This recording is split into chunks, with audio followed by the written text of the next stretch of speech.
Do I have a gavel? Do I have a gavel? Yes. Gavel them down. In your drawer. In your drawer. I can't find it now.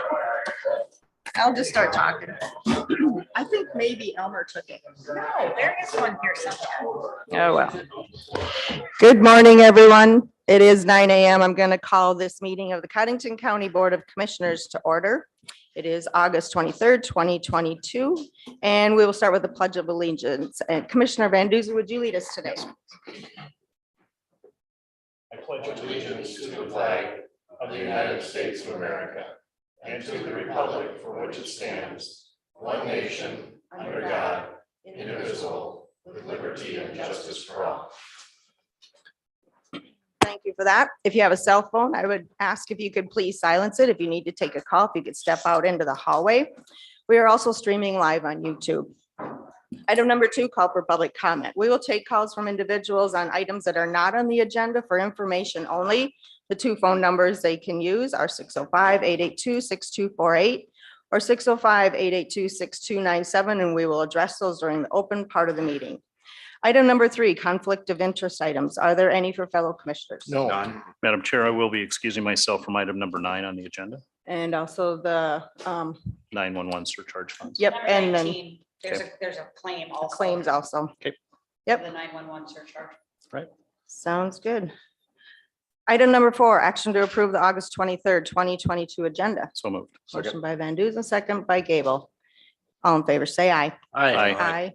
Opposed, that motion carries. Item number 5, action to approve the August 16th, 2022 minutes of the Codington County Board of Commissioners.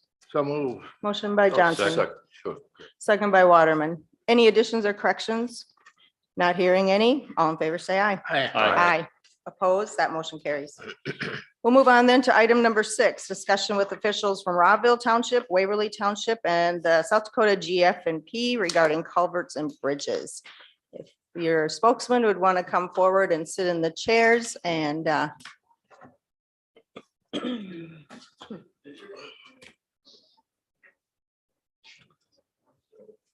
Well, I guess that takes care of that then. and we'll turn the mics on.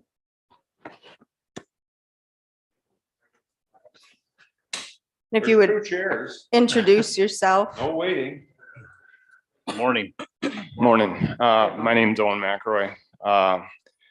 So we acquired a piece of property south of Waverly 4 or 5 years ago. Township Road going across there, I think it's 167th Street, has a bridge that's out. That's just closed right now. I think we approached the township about possibly about fixing it, and with the GFP possibly helping fund it. Evidently the county closed it, and they don't want anything to do with it. The highway department, I think that's who we talked to, right? I'm not familiar with. Okay, so even if that bridge doesn't get fixed, there's one east of there that is starting to fail now. And if that one fails, then we'll be cutting property off to ourselves, the public and private landowners on the area. So I don't know if you guys got any technology I could plug in my phone. I can show you guys the. You can send me a PowerPoint or photos. You can send them to me. I can show them on the screen. That's probably the easiest way to do it. What's your, you got an email address?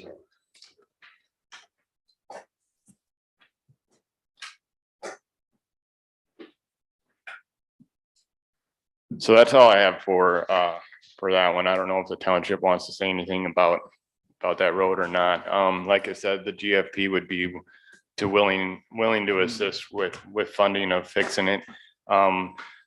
Where the bridge is out right now, we made a makeshift crossing across the creek so we can access, but technically it's not open to the public. You know, we have signs that says no vehicles beyond this point and stuff. I think the public still utilizes it when we're not around. When we're around, it seems like they honor the signs, but when when I know I've been out there personally in my personal truck and I see people use it, so. Madam Chair. Yeah. So, is there a grant process that the GFMP has to do this kind of thing, or they make these decisions on a case by case basis? Yeah, or how's it it'd work? be case by case. We have additional money the last couple of years that we've been charging with our licenses that gives us money to improve access to areas or improve habitat on the GPAs. So we've been fixing up a lot of roads and stuff leading to our GPAs, and this would kind of fit into that. What, and can you give me the location again? That's 167th Street. It's approximately 3 miles south of Waverly.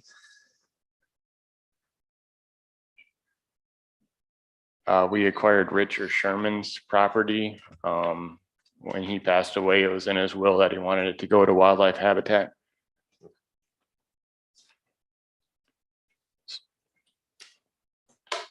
So the Waverly Tar, which is 463rd Avenue and 167th would be the nearest intersection to the east. There's a small cement bridge that is starting to fail, and like I said, the other bridge, which is a metal bridge with wood plank on it, that they have shut down. Do you know when the county closed it? I mean, if that's what, I'm not sure because I'm not familiar with. Yeah, it's been closed ever since we acquired the property. So, I mean, at least 4 to 5 years ago. Whoever closed it, I'm not sure, you know.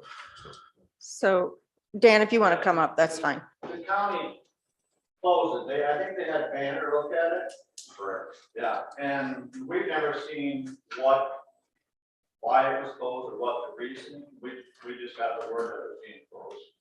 And they closed it, and then people were still trying to drive over it. So now it's really closed. It was, for as long as I remember, and I'm old, it was only used for pickups and car traffic. Everybody in the township called it the go parking. But we farm on both sides. We've never crossed the bridge.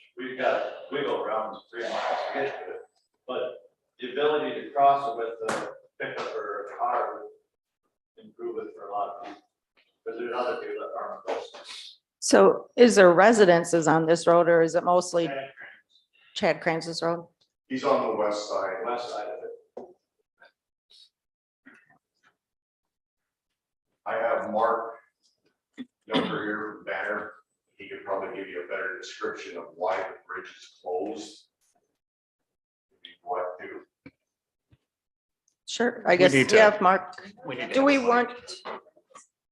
I think, I don't know if we have a date of when it was closed. Rick, do you know what date, or when? 2016? Okay.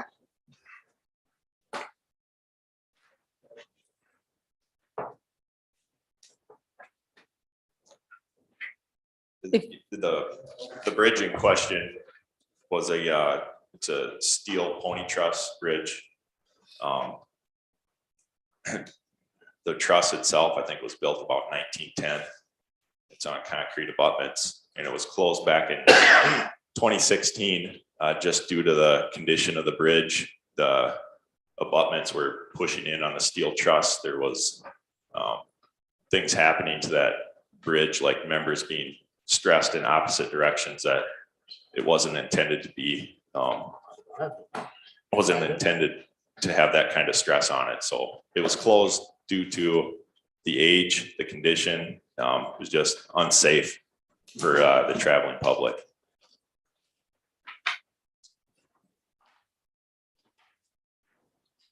Okay, so is that the one you're asking to be replaced? So that bridge, like I said, we have created access for ourselves anyways to get across that. But the one to the east, which is another cement structure, is starting to cave in. And if that one caves in, the public wouldn't have access, vehicle access, at least to the whole area.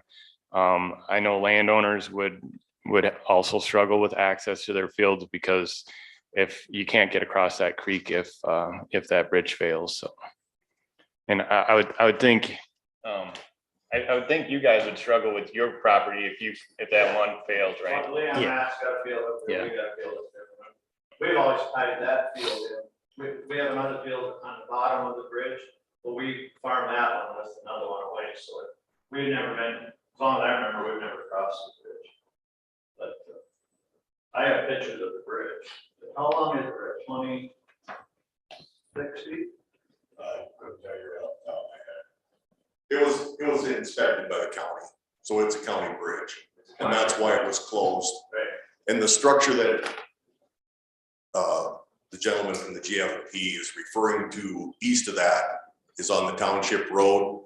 I can't remember, is it a small box culvert? or- That one there. That's a township 6 issue. foot culvert would fix it, I think.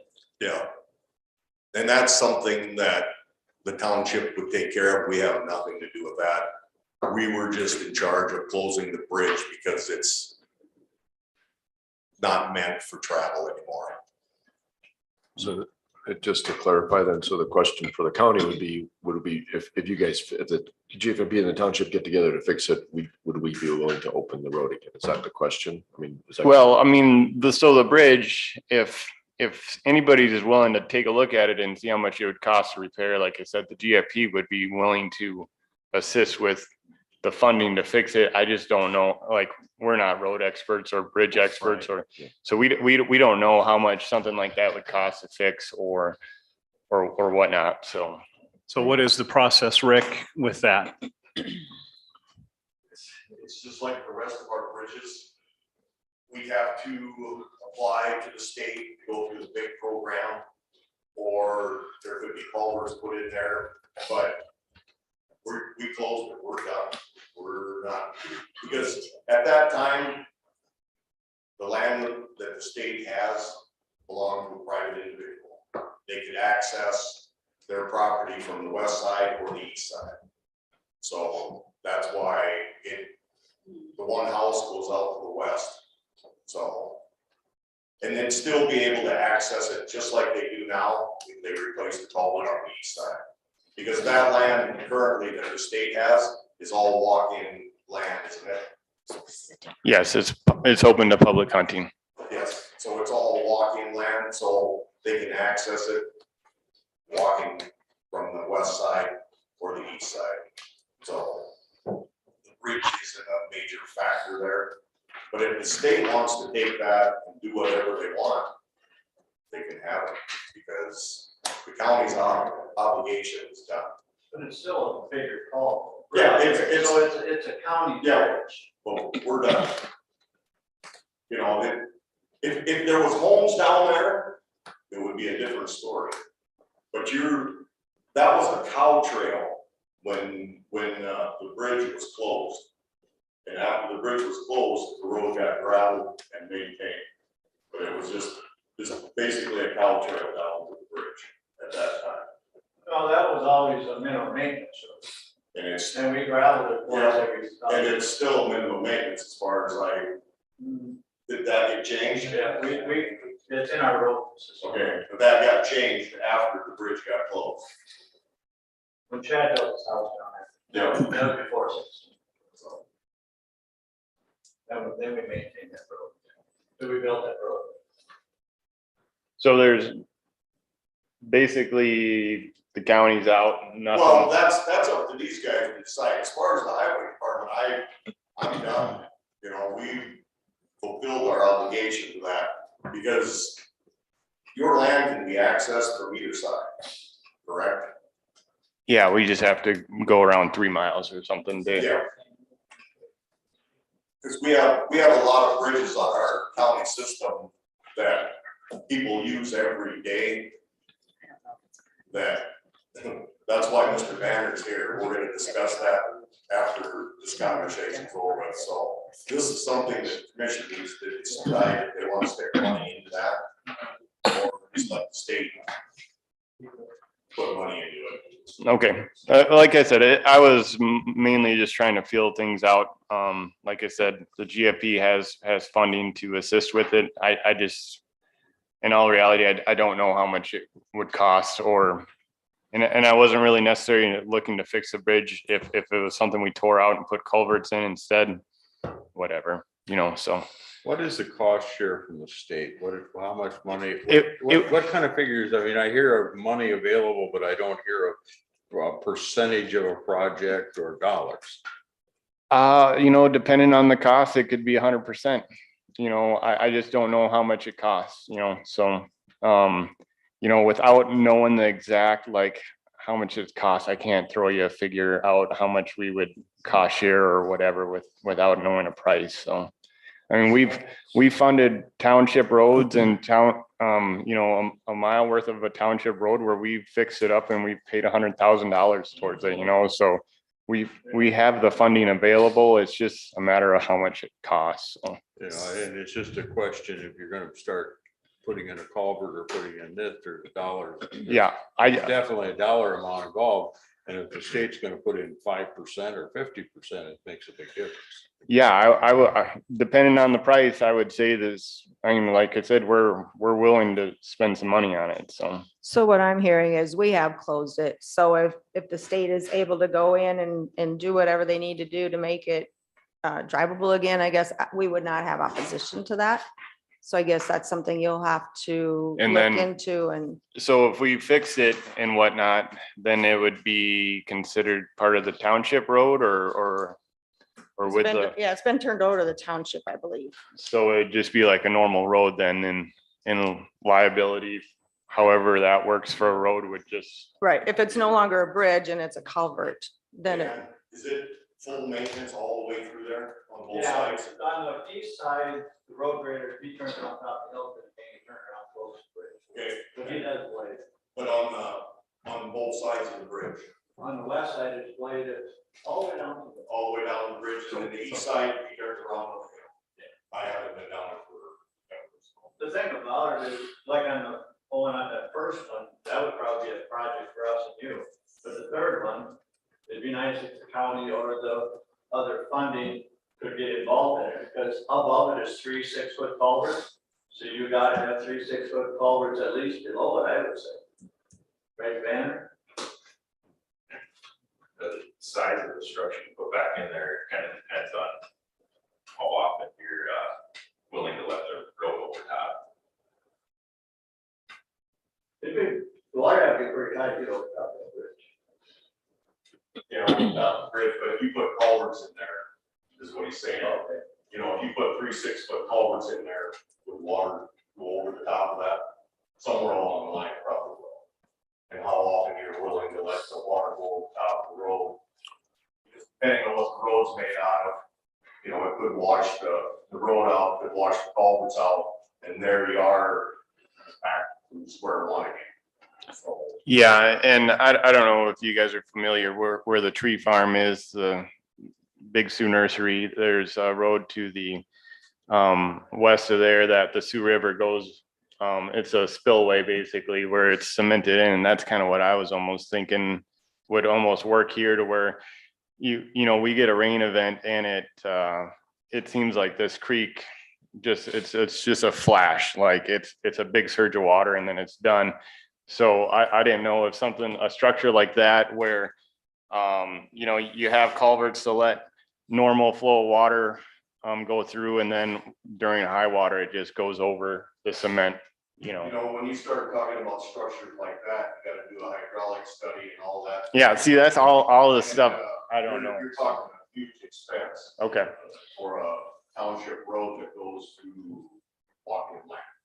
So, Yeah, we're willing to, like I said, stick money into roads to make access easier for the public. So, and this will be an area that gets heavily used because of how close it is to Watertown. Right. So there's a couple different times in 2016, July and June, where this bridge has been discussed and the road was closed and it was turned over to the township.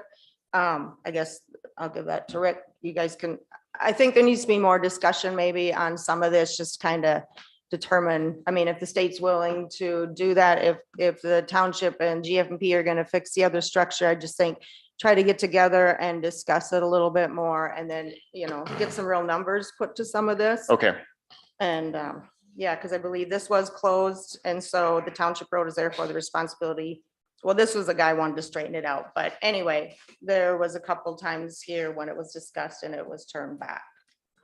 okay, So I just, You know, and the state has engineers, they can give a cost estimate of what it would cost, what you want, or you can hire Banner Associates or someone else to give you a cost estimate of what you want. see what the remove fees, Bridge and put it in a spillway. right, feasibility studies on it. Okay. So, yep, All I would right. say more But discussion. As a coming. county, we're okay with you digging into that, right? Yes. Okay. That's Yeah, the it's consensus, basically, I think, it's that we been got to- closed. Yeah, we've closed it. The county's kind of out of it in a way, it looks like on some of these minutes. So, okay. it was determined. What was that one at? That was the other one. Bridge closure, so it was, it's been recommended for temporary closure, receiving a 3-ton rating. We declared an emergency to close it until the bridge culverts can be installed. So there was talk back then about putting culverts in. So Okay, all more discussion.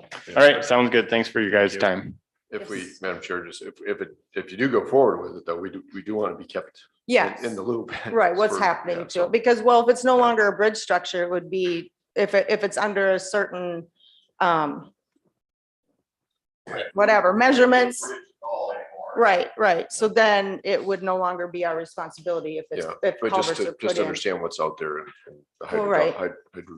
Well, hydrologic impacts. Yeah, I'm so. foreseeing conversations with highway and townships and GFMP is what I'm foreseeing, so.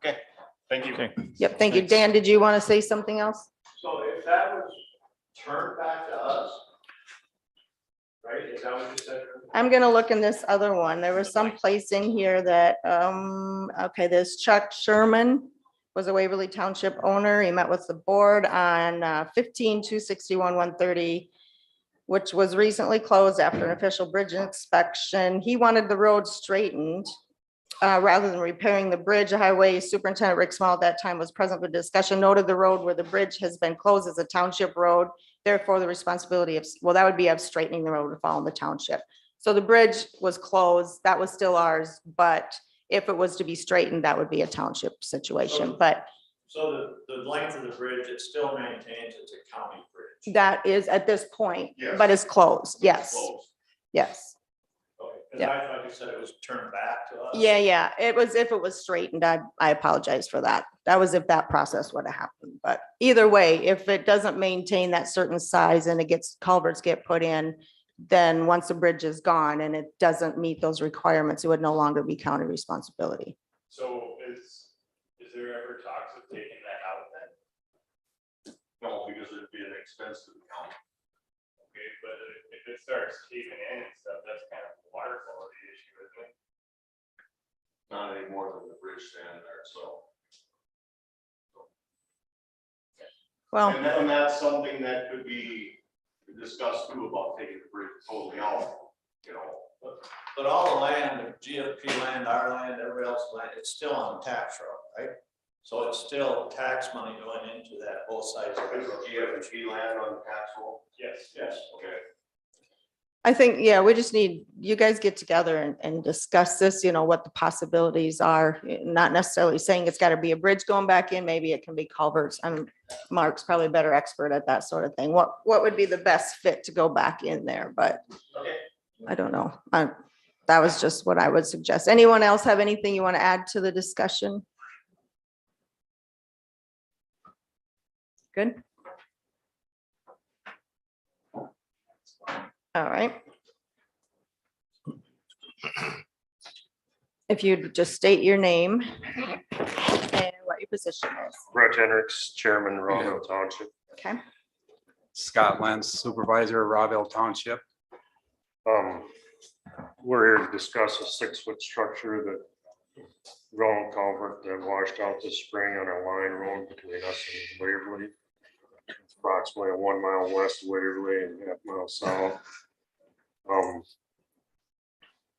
We do not know if that structure was on the survey to be replaced for the infrastructure Yep. stuff. We've never received a report as to which culverts in our system are in it or not. Right, neither have we, not from Okay. the state yet. That's been, yes, they still have that, but yes. Okay, so we're under the impression, or we're assuming that we need to, we need to replace that structure. So, but we're wondering where we stood with the commissioners on reimbursement, if it is such it's a large structure.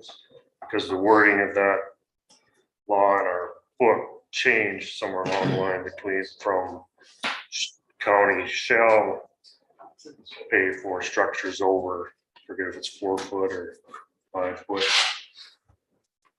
They changed that to may assist with cost. It's a 6 foot. 6 foot diameter, how long is it got? With 50 foot, is that 50 foot long. 165th. It's just like a half mile south of 164th, right? Yeah. The paved road leading towards Waverly. Well, a mile and a half south of the paved road. Okay. Okay, so a bridge is a structure including supports erected over depression or obstruction is water, highway, or railway. The structure having a length measured along the center of the roadway of more than 20 feet between the undercopings of the abutments or extreme ends of openings for multiple boxes, pipes. So what are you thinking that, what is the size of this structure? It's roughly 66 foot by a 50-foot culvert. So it meets all the bridge requirements, and it would have qualified under the old laws, but now it's, you know, like I say, we don't know if it was included in the list to be repaired. It's unfortunate that it washed out, but it washed out cleanly, so a new one could just be stuck in. We had a guy go up there and give us an estimate. He don't even think he has to do much digging, just set the new culvert in and then get it repacked, because it just pretty much cut a square channel straight through. Under the old laws, it should have been all covered by the county.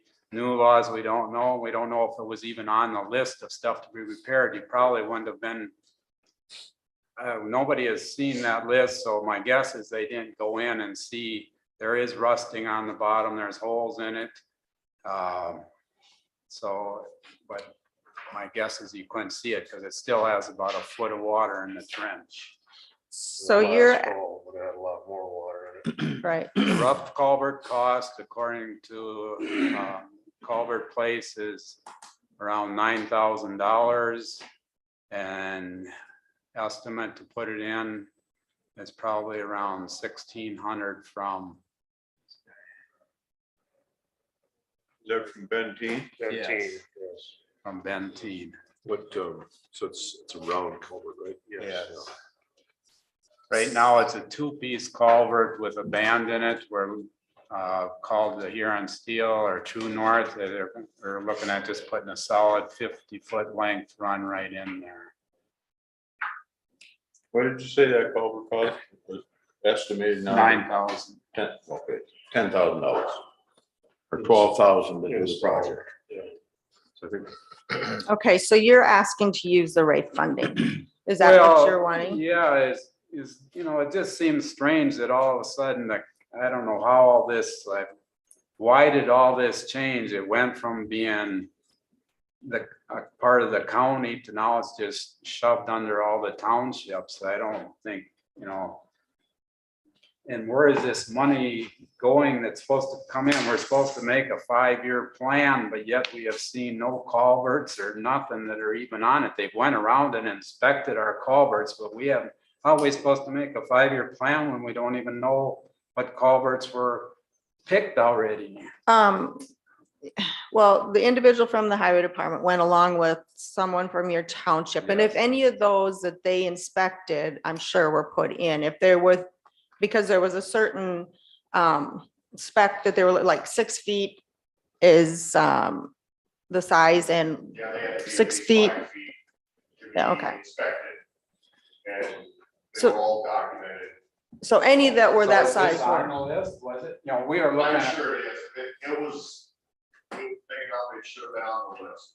You know, we have a couple options. Do you throw the old culvert back in Absolutely not. and wait for this money to become available? I've had the state inspect it. They said it can go back in. It's not no, it has holes in it and rust. Would you put it in if you were doing it? Probably not, but if they say it don't qualify for funding because it washed out.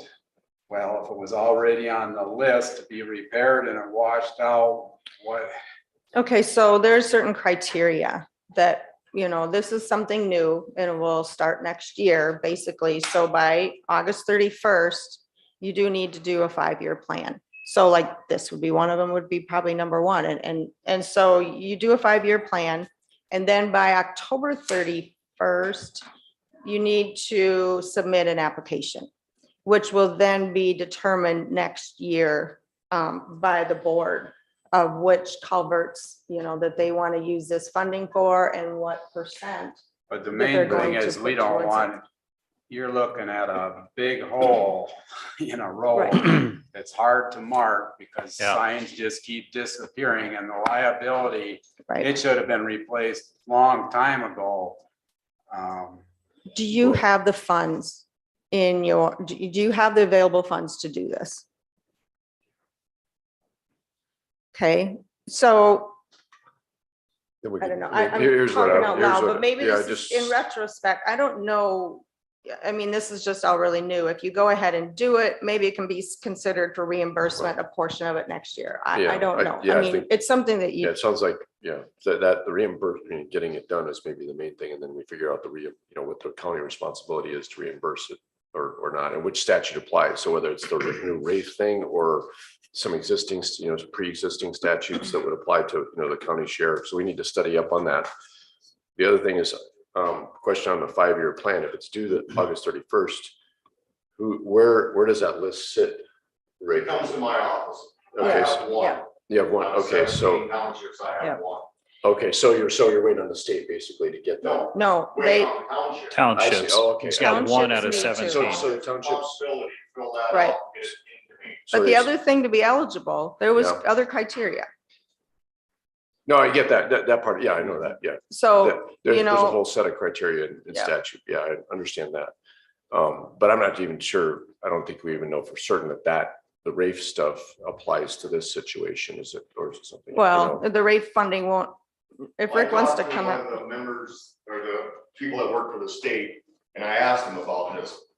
If all the criteria had been met, it would be up to your discretion to use those funds now to fix that culvert. Okay. Right. But So- the opt-out and all that, 5-year plan, it has to be done. But how are And we then it supposed would to be do up a to you. 5-year plan when we don't even know what Okay. culverts are? Oh, well, you just, You have a pretty good idea where all the big culverts are in your township, correct?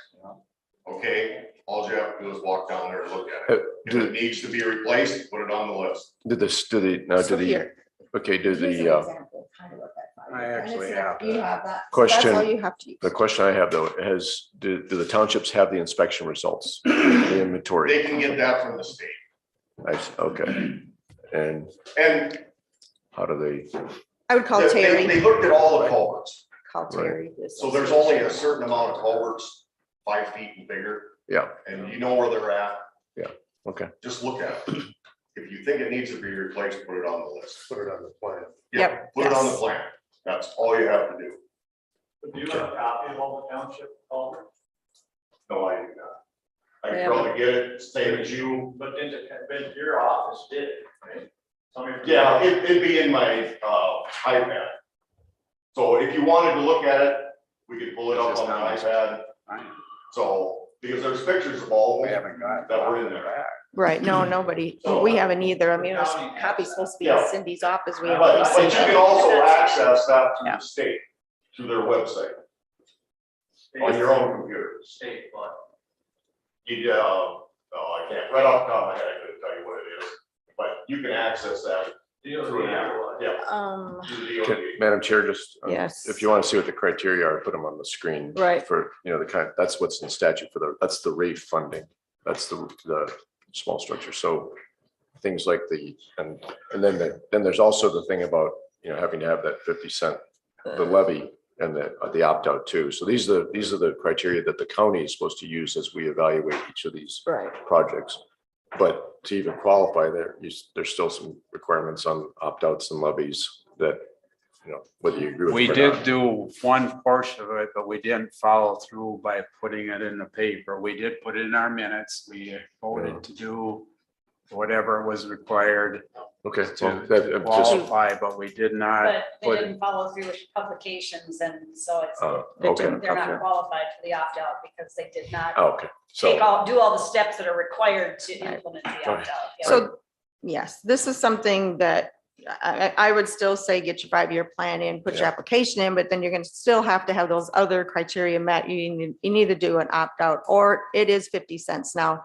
Legislatively, I think they're gonna try to change that to up to. They tried to do it last year, it didn't work. Those are two things that also have to be required to be eligible for the funding. Either or. Yep, either or. Either and or. we, Yep. like I said, we did part of it, but we didn't put it in the paper. Right. So can we still put it in the paper? No. No, you have to do it 10 days after your action. Oh, So you'll have to You missed redo the that again. deadline to complete the process. Yes, It is a line road and we have 25, we have 25. you only have 25 though. It's gotta be 50. Yeah, But did it, does it say half? Yes. I guess.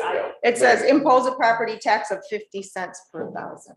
Yeah. They want to change that to up to, and they tried Yeah. last year, didn't work, but I think they'll go back at it again legislatively, but it definitely has to be 50 cents at this time.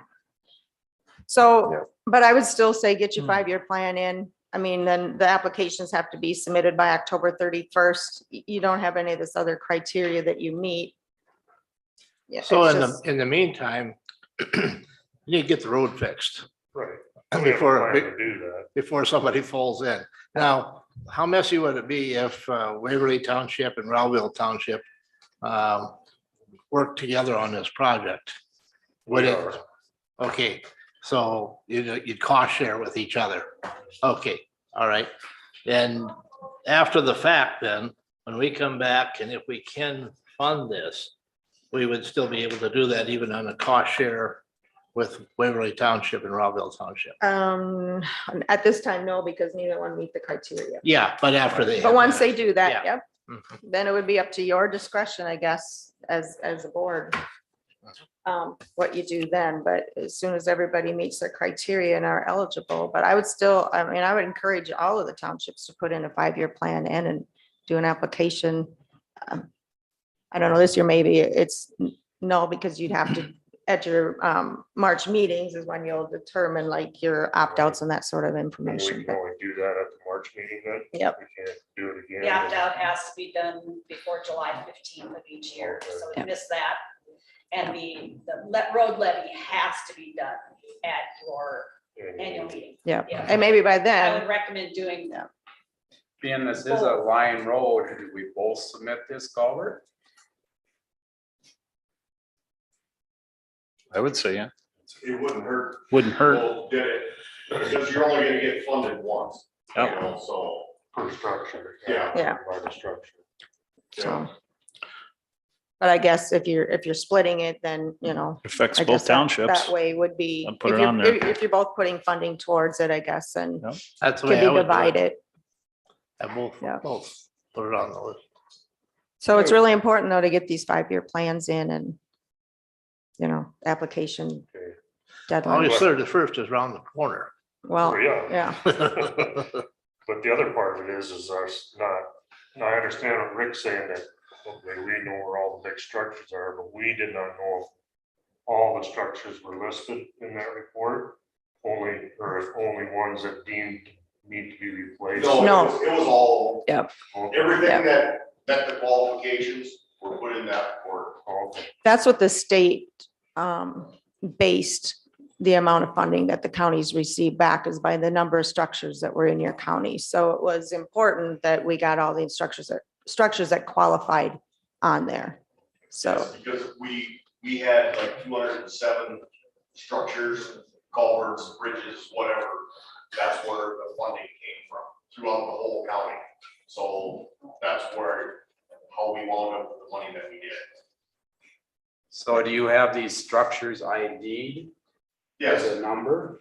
And then we have to use well, that they'd same number? be in the plan, it'd be just 1, 2, 3 on down the line. And you can hit a button and print it up. I would say, I don't, the state has it Yeah, on the like I state said, website, I believe, but you'll get that. I'll give you a couple numbers for the DOT, and then they can get you where you need to go. So you can have it on your computer of your township. I think the plan is eventually that it will be accessible to anybody at some Yeah. point. Right now, they locked it down so that no more changes can be made. And then once they get that all finalized, they're going to put it out for everyone to be able to access. We were under the assumption that that report was gonna be coming to us. Oh. I guess. So are we thought so. We thought- Maybe eventually they will. I don't know. We haven't even seen it. We don't know. So it's But, kind of, right, Scott, you have, it, I, and you know where. I have what we put together, Oh, you know, on an okay, iPad. you haven't gotten it back from the state The either. state didn't send it out, it's on a website. Like I said, I'll try and get that information to get to you guys so you can access it. That's good. Yeah. Yeah. And that should have been something that DOT sent to the townships. well, or did the state association send anything out? Townsend Township Association, did they send? There was an email from them to do the 5 years. Okay. But There there was was, in no number how to find your copy of your culverts or no. and see, the township association should have had all that stuff. You know, because they don't put that We're the stuff ones, together. they're the ones that keep telling us that it's coming to us from the state. Okay. See, and I don't talk to those guys. So I don't They get that. they always tell us contractor, superintendent, he has access to all. Well, I have access to both. But it is, all that, so. yes, I would try that. So whenever you want to come in. Yeah, he has it on his iPad of the original inventory, This but, gentleman has a question. okay. Yes. When did it change that the townships couldn't go through the county office to order and buy our culverts? Last year, Why was that? because they raised the price so high that when I go to buy a culvert, I have to call to get the price out of it.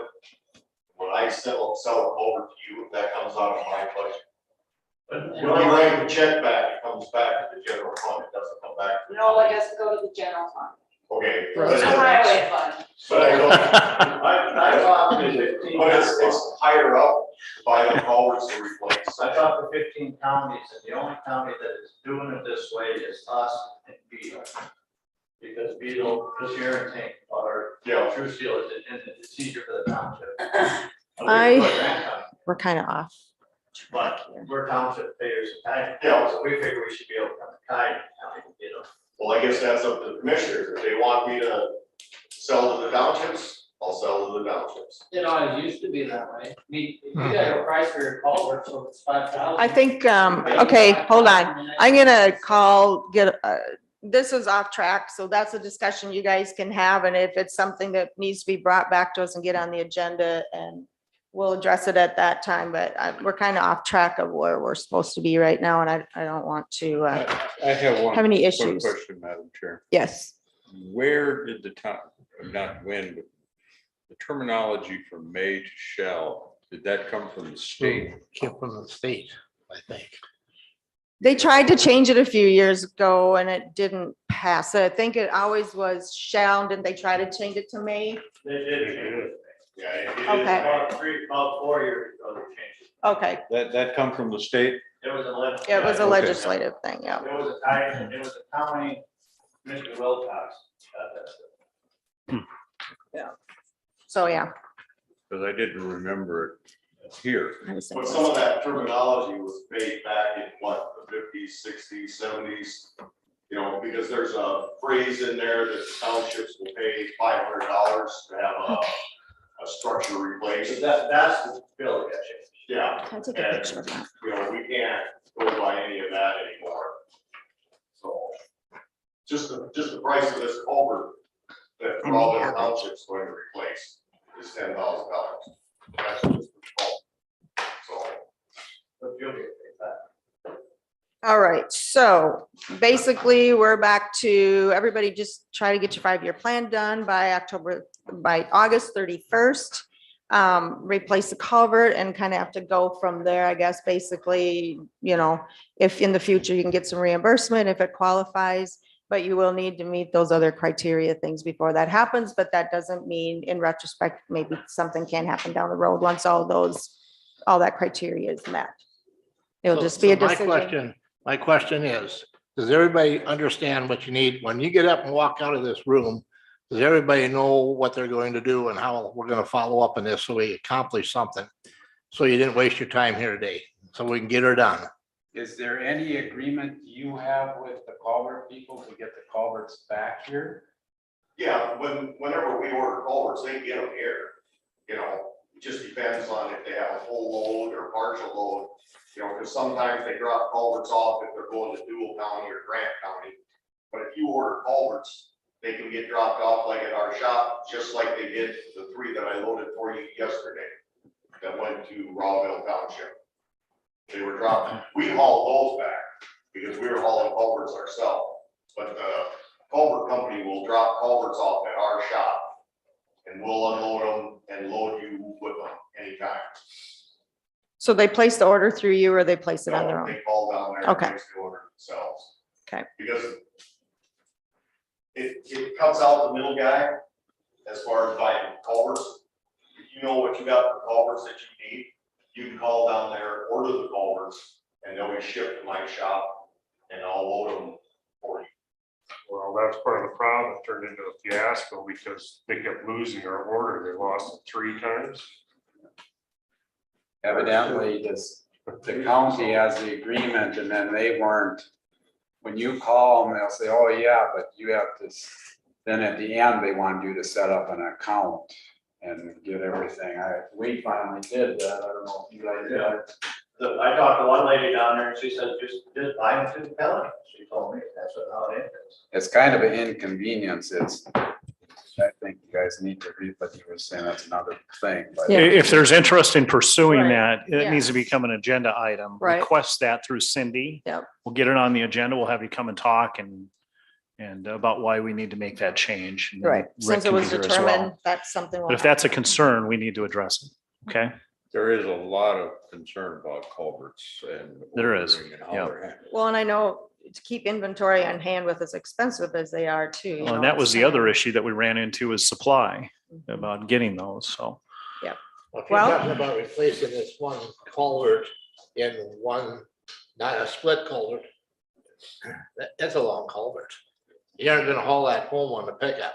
You know, it's gonna take a pretty good size. They come this way, so I mean, if it gets ordered, they come through and make deliveries, so I would say, try to, Because even like that culvert that they're gonna order, they deliver it, they'll deliver it right to the job site. They will deliver it to the job site. They'll deliver it right to the job site. You guys heard that? You just, when you order the culvert, you just put on there where you want it delivered. so maybe Rick, it's a thing you need to call where they're ordering and let them know that some of these individual townships are going to be doing it so that they don't end up with the issue that they're ending up with. I don't know. Just have that it's okay to conversation. help them out, Rick. Yeah. We're okay with that. Yeah. It's a but we'll- partnership. It's public safety. We need to get our roads up and to where Yeah. they need to be. So Well, that Let's is take an care area of it. that needs to be addressed, because when a culvert washes out, it's nicer to have some in stock. There should be a way that they can just call and get the current price of the Mhm. culvert and bill that Mhm. to us. I mean, Mhm, yeah, but that is a big fiasco trying to get The money's really a wash. so. Well, I know it sounds like the money's kind of a little bit of a not quite right. It comes here and comes out of his fund and makes him look bad and. Right. Well, if they can bill each individual one, I mean, I think it can be worked out. It's just a new way of doing it. So, and it hasn't happened before. I bet So, we can get it figured out. yeah, we'll work on that and work Thank with you. Rick and if it's something that needs to come back in front of us, if you guys can't get it worked out, then we'll bring it back. Check the bid laws. But are they giving it to you for the same price that they're giving it to the county It's for? not the township's bid. I That's- don't have Could a be clue. part of it. Hmm. I mean, it's just a question I was thinking. Purchaser, we Okay, I think that's exactly right. yeah, In today's day, it, so they have to you go don't under assume us. nothing anymore. Okay, well, we'll I asked him. figure about that it. all out. That's Yeah. what you might ask. Yeah, Thanks for all coming right, in, thanks, guys. everyone. Thank you, Appreciate it. guys. Okay, we will move on then to monthly reports. We'll start with emergency manager. Good morning. Good morning. Morning. Had a lot of training events this past month, and that trend will probably continue here moving forward. July 21st, Codington and Dual County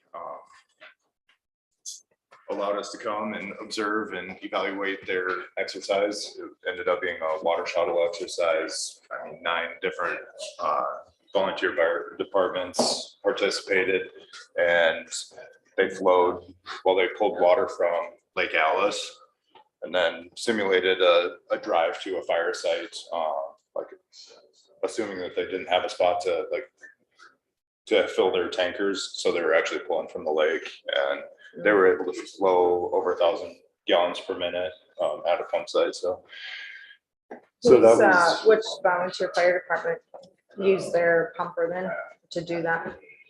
well, Millbank was pulling from the lake, and then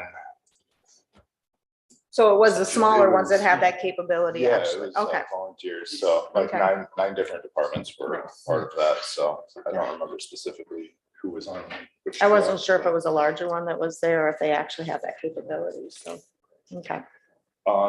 Then I did a couple independent study courses. One of them was a advanced professional course that's eventually going to be required of me.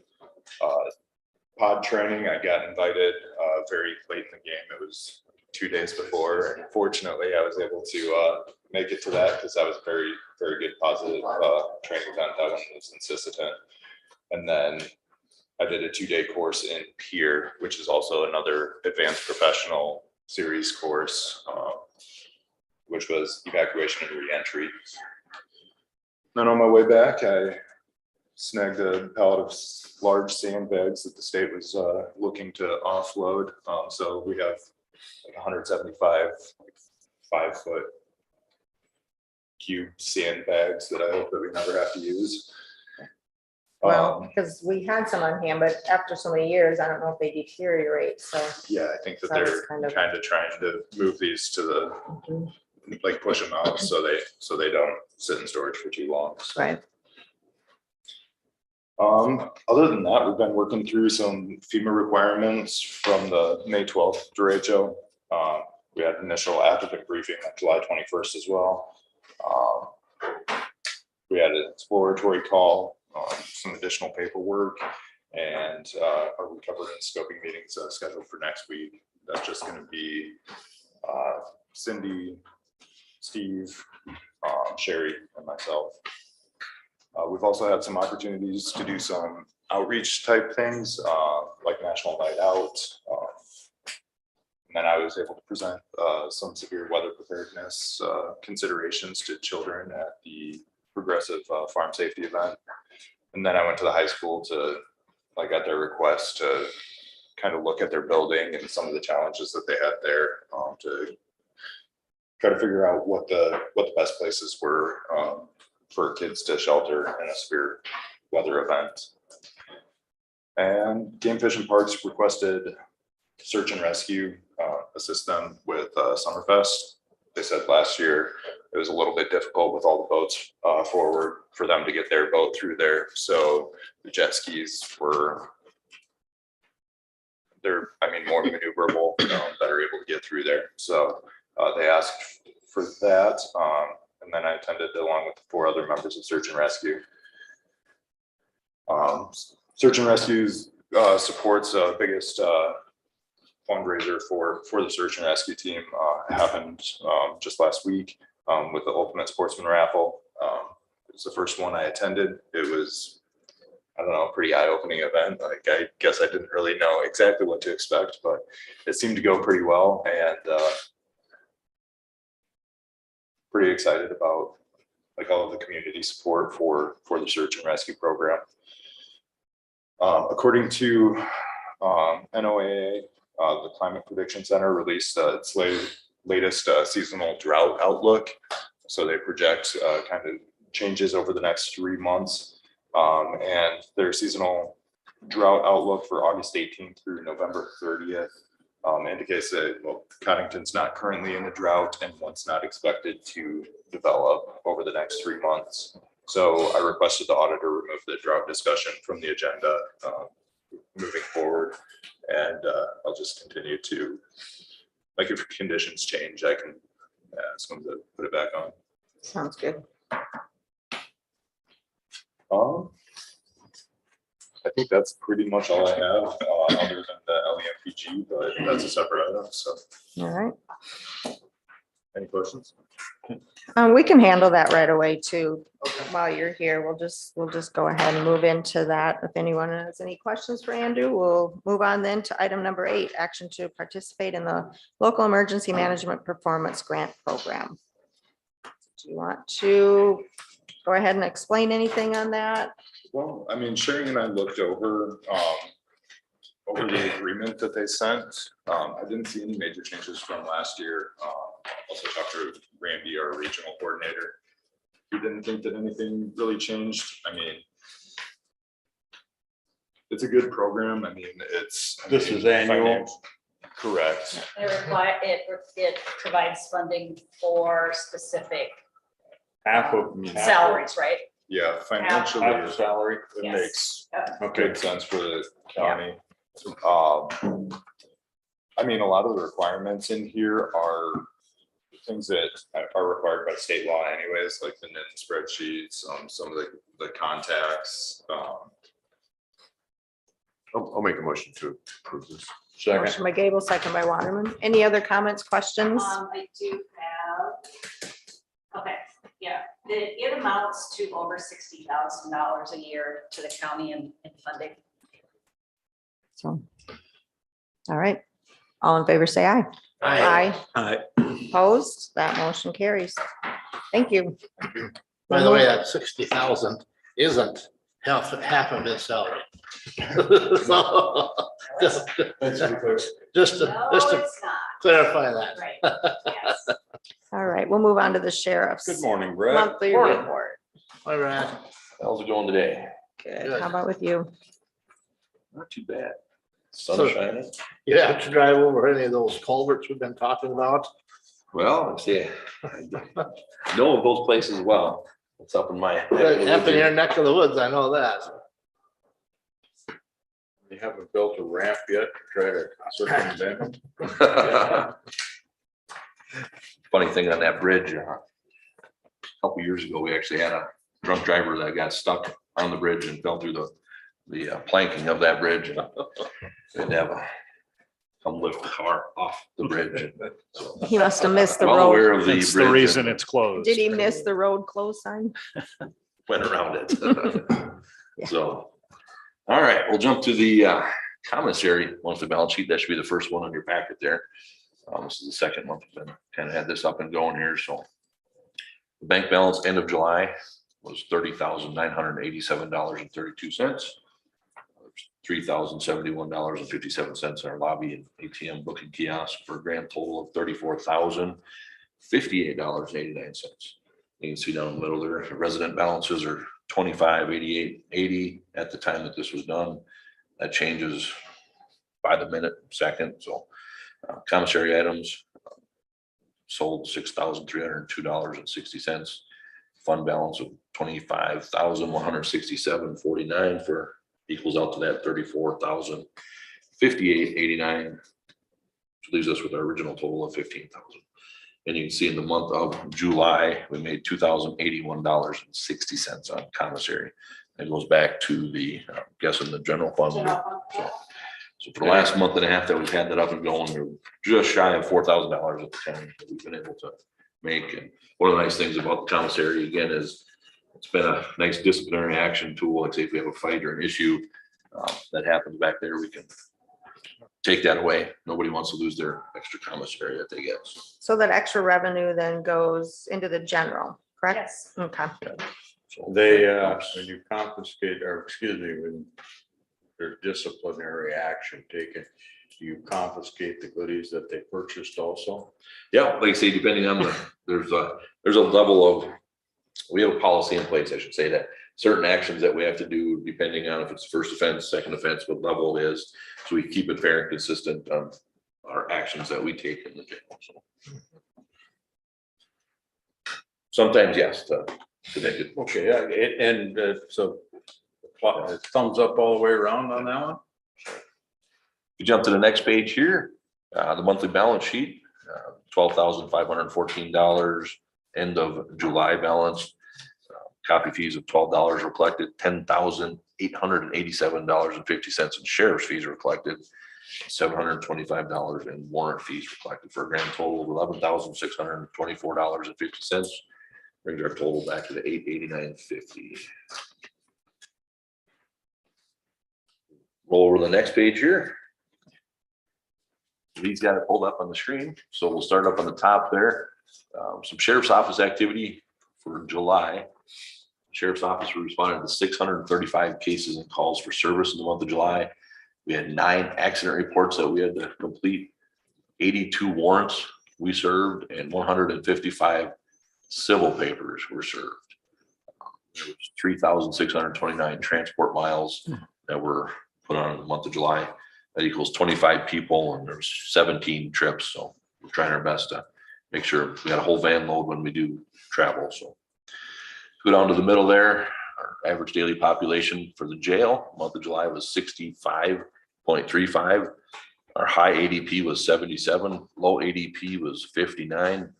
We had 20 people on the scram bracelet, which is part of the 24/7 program.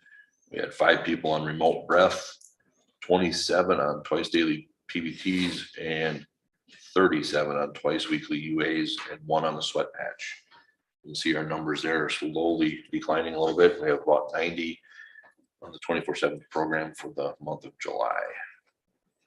Some of those declines has to do with new judge, and new policies in the courts. And so we are seeing those numbers kind of fluctuate if you look back at the past year a little bit.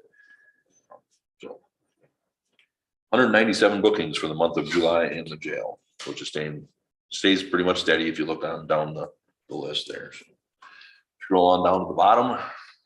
July, jail collected out of county contracts, $6,730, $5,800 collected in work release fees, $4,501 in 24/7 fees, and $3,224 in scram fees. 24/7 program. So, a few things that we have happening in the sheriff's office here. So your summer firearms are underway. We've been working on that, trying to get everybody up and trained there. We have field training going in the jail and for a new deputy for our jail staff and the deputy. So we have a lot of training going on with the office right now. Some outreach stuff that we've been working on. We've been teaching Alice to a lot of our smaller schools out in the county, and also some businesses here in town here that reached out and we're hoping to get some Alice training. And what Alice training is, it's essentially an active shooter training for the individual to be able to respond to a big mass event like that. So, one last thing, last night we had someone break a toilet. We have 7 porcelain toilets and 9 porcelain sinks that are still left in the jail. So we had someone that broke a porcelain toilet. That's not good to have in a jail. So those are one things that we're looking at upgrading. And so we are getting some quotes. We're going to fix the toilet that's there because we need the space. And we're also going to get some quotes to see if we can get those porcelain toilets and sinks out of the jail too. So that'll be coming down the pipe here. Like I say, that is kind of one of those important things. You can't have porcelain shards. What Comes part at of the, night. I'm trying to remember what part of the jail, the basement. The new part of the jail that was built in '98 has some of the old part in the dorms also has it, and downstairs Okay. has it. So those are some things that we do have a little money in the budget that we planned for this year to start replacing showers. Due to supply and demand, we haven't been able to get prices and anything on showers. So hopefully we can be able to transfer that over and use that for toilets and whatnot. So we are going to replace that one toilet when it comes in, but we'll get some numbers from some local plumbers here to replace the remaining toilets and sinks here. So figured I'd give you a heads up on that. And that's all I have. Yes. You guys have any questions? Thank you. Okay, Brad. All right. Done. Thanks, Brad. It's from you. All right, then we will move on to item number 9, action to renew the E911 contract for services with the city of Watertown. And Troy has already mentioned he will recuse himself from Correct. this action item. I guess Cindy, do you want to give a little background? Anything that you want to add? Troy, how many, what's the length of this contract? It's a 2-year 2-year contract. okay. And it's been in place for quite some time. It provides for Codington County, who receives E911 surcharge collections from the state of South Dakota monthly, requires us to remit them to the city of Watertown. Currently, it's averaging approximately $23,000 per month, Right, and we went to 100% several years a ago. number of years ago, yes. I'll make a motion to approve. Motion by Gable, second by Waterman. Any other comments, questions? Hearing none, all in favor, say aye. Aye. Aye. Opposed? Those recused, do I have to call that? Since we Troy mentioned Troy it, made it clear at Okay. the beginning of the Yeah, meeting that he recused himself. All right. we don't have to do I'll that. just note it in the minutes. He was recused. Okay, item number 10, action to move the Elmira Township polling location to the Codington County Extension Center. This follows a discussion that we had a couple of weeks ago. I did not receive any comments from anyone within Elmira Township. And the only comment we did receive from another citizen was, why did it take us so long to move that one out to the school, out to the ag building with the rest of them? So for me, it's a security issue. I've got 3 precinct board members who are sitting there pretty much by themselves in that school from 6:30 a.m. until 7:30 p.m. I have to have somebody from the school come in specially to open it up, stay to close it up. So it's my recommendation to move that precinct to the extension center. And I do have a letter prepared and envelopes ready to go out to every household, voting household in Elmira Township to notify them. I'll make a motion to approve that. Motion by Van Dusen, second by Gable. Any comments or questions? I did have a contact from a resident in Elmira Township, and they weren't concerned. They were just happy we're gonna do it. Oh, good. And so Good. it was, and then after I explained exactly what you did just now, they said we should have done a long time ago. I mean, to me, it just seems like there's safety in numbers. There's more people at the ag building. It's just a safer environment, you know, so. All right, any other comments, questions? I Hearing, think it'll be just like that same thing that happened in Robville Township. Maybe the first year there's some pushback, and second year a little bit, and the third year Nobody has said a they word won't even, since. they'll just be here. It's convenience. all in favor, say aye. Aye. Aye. Opposed, that motion carries. Item number 11, an action to approve a resolution combining precincts for the 2022 general election. And we combine these precincts just to, because they're smaller precincts, they can be combined to save on the number of workers we need to find, keep our costs down, that type of thing, so. So move. Motion by Johnson. Second. Second by Gable. Any comments, questions? And this is something we have done in previous years. All in favor, say aye. Aye. Aye. Opposed, that motion carries. All right, we move on then to item number 12, presentation on bridge inspections for Mark Junker, Banner Associates. So if he would come forward, please.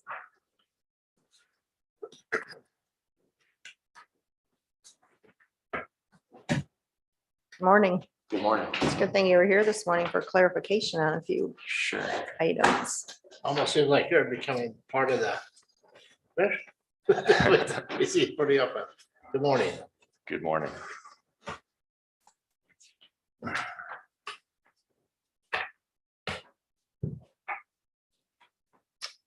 you want to flip to the next slide there, Lee. Name's Mark Junker, professional engineer with Banner Associates. I work out of our Millbank office. This is my 19th summer doing bridge inspections, and the purpose of me being here today is to give you an overview of the 2020 our 2022 bridge inspection results and just kind of an overview of your bridge system. I did meet with Rick Hartley and Lynn Solberg this morning at the highway shop and went over details. They have hard copies of all the reports and photos from my inspections. Next slide. So the bridges you'll be hearing me talk about today are bridges 20 foot or longer. And it is a requirement passed down from the feds that these bridges 20 foot and longer be inspected a minimum of once every 2 years. Some box culvert type bridges, you can push that frequency out to a 4-year inspection cycle. And the DOT pays 80% of the inspection cost that Banner does for the county. And then the county picks up 20% of those costs. And the reason we're out there inspecting the bridges is for the safety of the public traveling over them. And to put in a plug for my profession, the PE stands for professional engineer behind my name. And we are held by a code of ethics above and beyond the client we're working for and above and beyond the company we work for. So our main focus is the safety of the public. Next slide. This is my 3rd year meeting with you guys. Next slide. Maybe you want to just flip to the next one, to the map, and it's maybe easier to follow along. So there's 39 bridges currently on the inspection list that I inspect. And if you count the two of them are closed. So a total of 41 if you count those 2. And one of them that's closed is that Pony Truss that was mentioned earlier in the meeting this morning, south of Waverly. The other one that's closed is that black dot in the western part of the county. Long Lake has kind of consumed that bridge. It's been underwater since 2018, so it hasn't been able to be inspected since 2018. That's the reason that one's closed. So approximately 2/3 of your bridges are inspected in the even year cycle. So this is the big year for bridge inspections. Probably the major inspection result from this year's cycle is we're recommending the 14th Avenue North Bridge be posted for weight limit restrictions.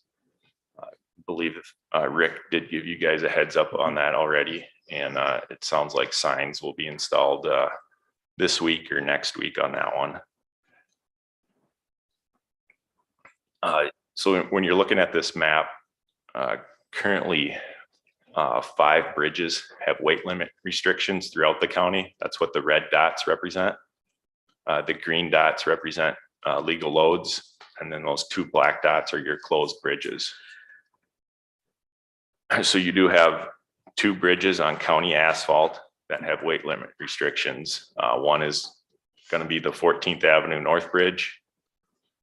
The other one is on your County Highway 20, south of Watertown, over the Big Sioux River.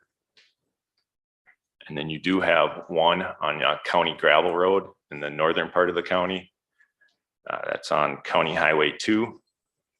And then there are a couple of bridges on Township roads too that have weight limit restrictions. So 3 on county roads, 2 on Township gravel currently.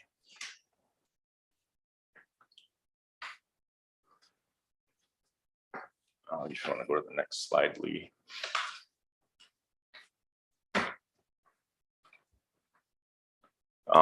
Maybe you can flip over to the map again, the next slide, that's maybe easier to follow. So this map represents kind of future needs or future replacement projects.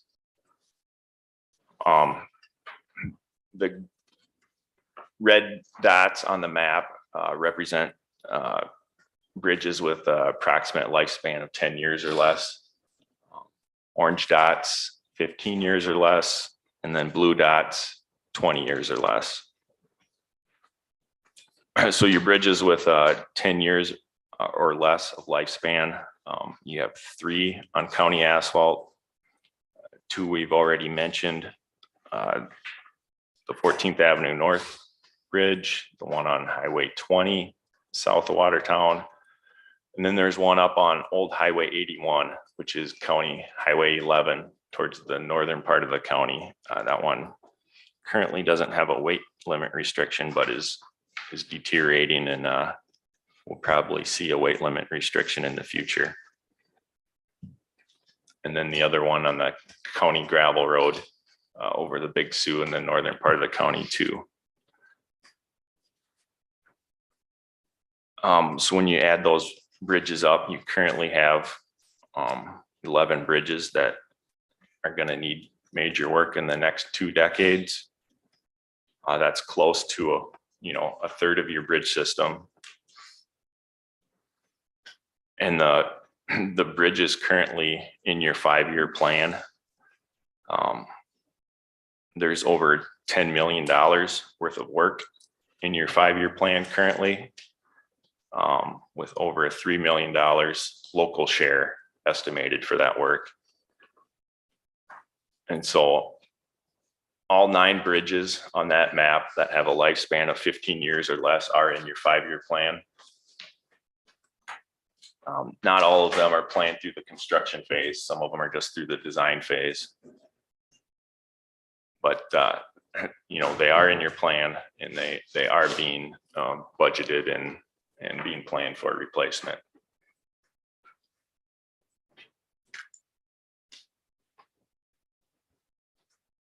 Any questions on anything I've gone over so far?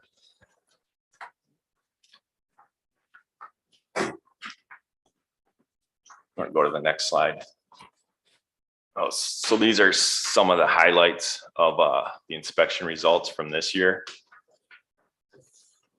The first one was the new load posting recommendation on the 14th Avenue Northwest Bridge. And maybe if you want to flip over to the next slide, Lee, I can kind of show you the photos that go along with that bridge. That bridge has seen a fair amount of salt over its lifespan. And so the concrete beams are deteriorating heavily. You can see that visibly on the outside of the bridge. And then that same deterioration is happening underneath the asphalt overlay, underneath the traffic lanes too. That same staining pattern you can see underneath the bridge, underneath the traffic lanes. That's what the bottom two, or the bottom center picture and the bottom left-hand picture represent. That staining that corresponds with the deterioration you can see on the exterior of the bridge. That same deterioration is happening under the traffic lanes. You just can't see it because it's covered with an asphalt overlay. That's the reason for the posting, is the deterioration of the concrete and the reduced capacity of the beams. Where's this one at that you're talking about? It's over the Big Sioux River. Oh, okay, that's On south. 14th Avenue. Oh, that's the 14th. 14th Avenue 14th Northwest. Avenue. Yep. How do you Okay. get that decay underneath there like that? Like that picture, it says 16. Yep, it's the salt will leach through the cracks in the asphalt overlay, gets Okay. down in between the beams, and it penetrates the concrete itself over time. It just causes it to deteriorate and fall apart. Yeah.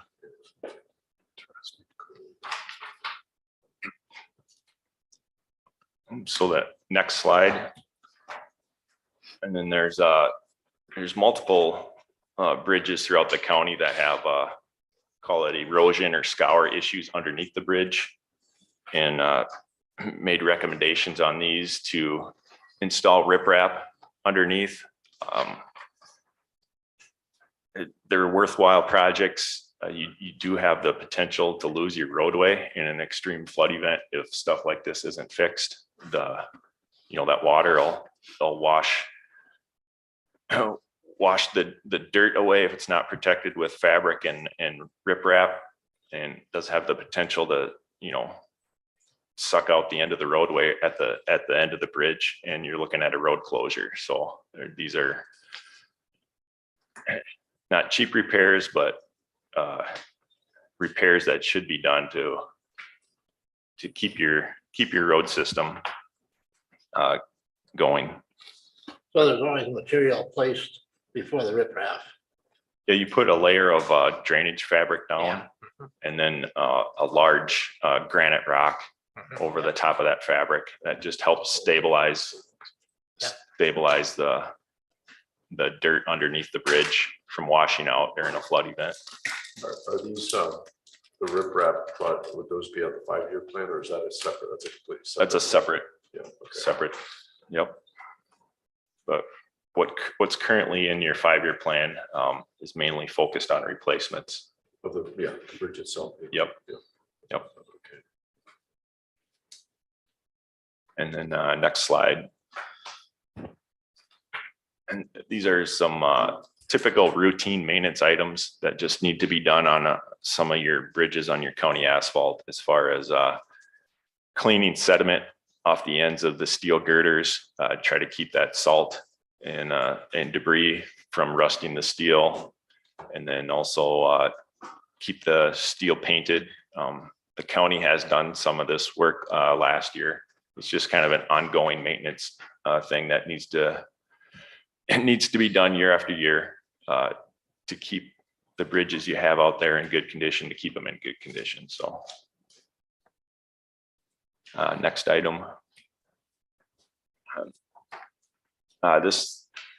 This bridge is on Sioux Conifer Road, and has some deterioration of the concrete at the corners. This one is scheduled in the 5-year plan for starting to look at design work for future replacement, but made a recommendation of some concrete repair work to try to extend the lifespan or keep it at legal loads in the meantime. So that's another item I went over with Rick and Lynn this morning. Next one. These are some pictures of bridges. The rusting steel beams you see on the top 2 pictures, and then the bottom left and right, that's on Old Highway 81, County Road 11.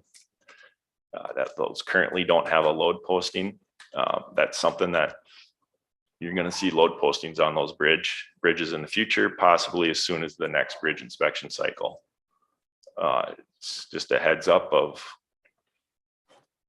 continued deterioration of other bridges on some of your major roads throughout the county. The bottom middle picture, that one is on a township road. It has timber abutments. The X's on the left-hand side of that picture represent the timber pile cap rotting out. And this particular township bridge is a route to some gravel pits. Probably going to need some work in the future too, to keep it at legal loads. So Those top pictures, that's very, very heavily traveled road with semis full of gravel too. yes, That's yes, the obviously you got the Con-Ag pit, not too far off Highway 11, which sends trucks north and south out of that pit. So when you refer to this middle one about work will need to be done, is that like total replacement, or is there things you can do to preserve it? There is a work you could do to extend the lifespan. You can replace those timber pile caps, which involves getting a crane out there and lifting all them beams off, putting new timber pile caps off, and then setting all them beams back in place. Depending on the cost of that, whether that's cost effective compared to a replacement. Right. We'd have to look into that. By doing that. Yeah, you'd maybe get another decade or two out of it before all the timber piles started to rot out. Exposed to the elements of the salt and the water and the moisture and everything, it just takes its toll. Yes, yes, it does.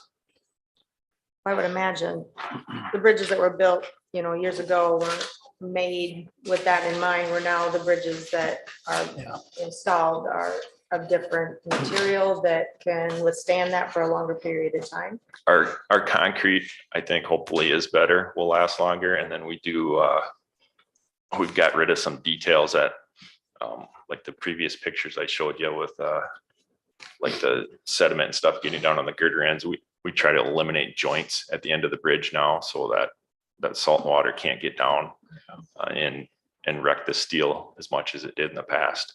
So we're using better methods to try to increase the lifespan of our bridges when a new one gets built. And then there's many other repairs in my reports that I outlined are with Rick and Lynn this morning, and they do have hard copies of everything. And I have a flash drive too. I'll be given to Rick with all the photos and reports on it. So.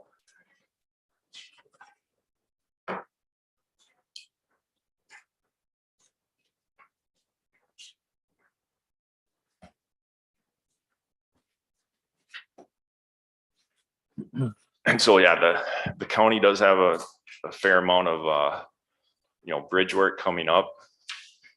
The major funding program is the big program through the DOT right now. These last few years, there have been federal funding opportunities. Your bridge on Highway 20, south of Watertown over the Big Sioux, that one got a federal funding grant. So that one's funded all the way through construction, and it's a pretty good deal for the county. Yeah. It's a less local share than through the big program.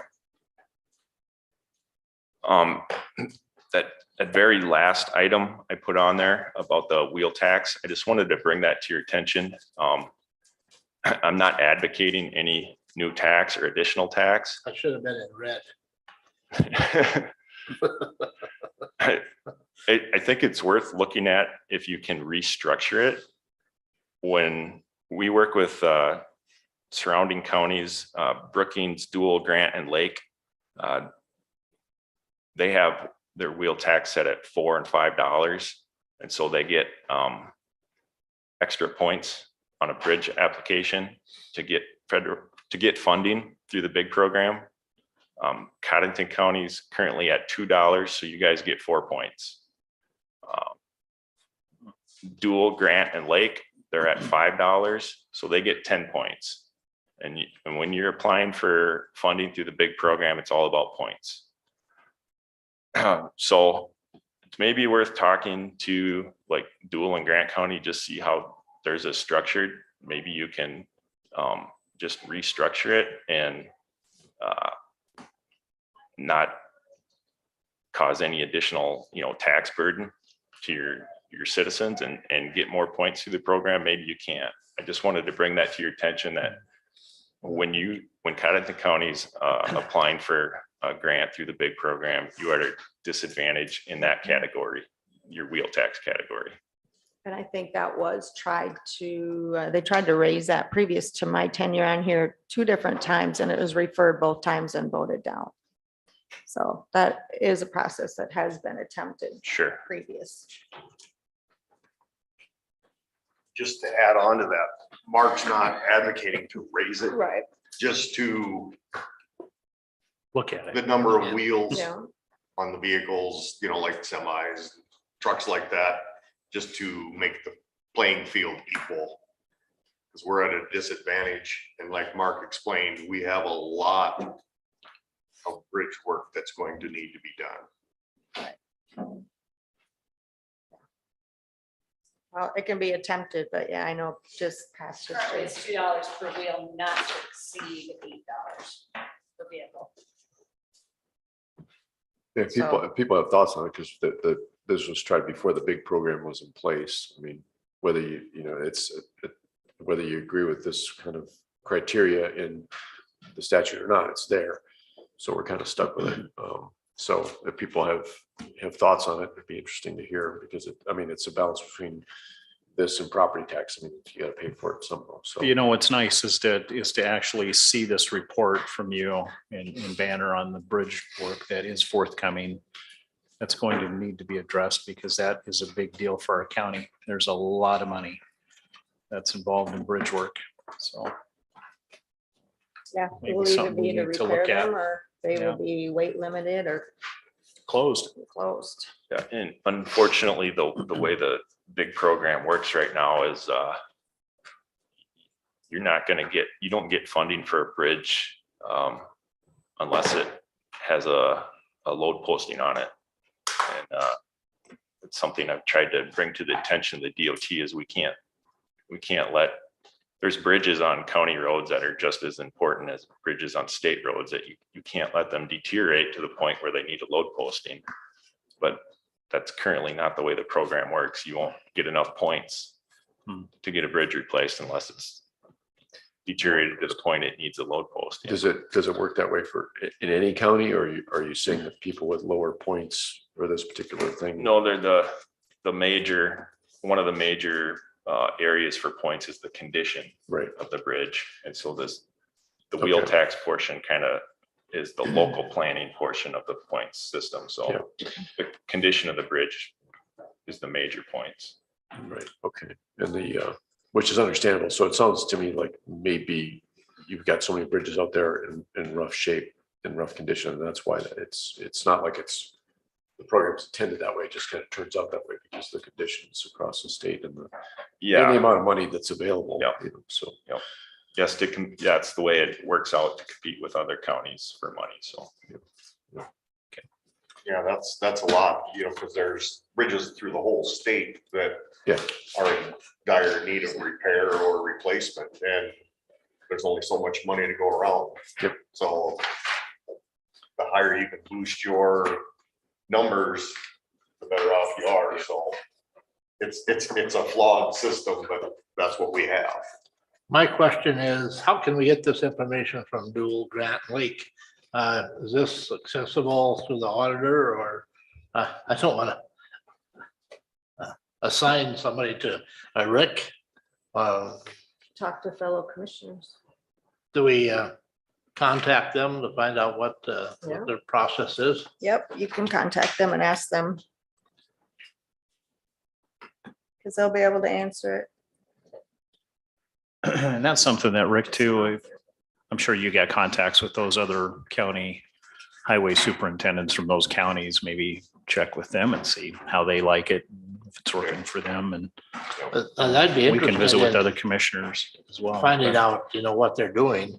And if, like you said, if we can get more out of the wheel tax without actually causing more taxes, because we've been very unsuccessful in trying to raise the wheel tax twice now, so. There's only one way you're going to get that increase is to go that route. To raise it. Yeah. And it can be referred. So I don't know, maybe the general public is more inclined now to be more accepting of We it. have 5 counties up there on the list. How many counties have less wheel tax or no wheel tax?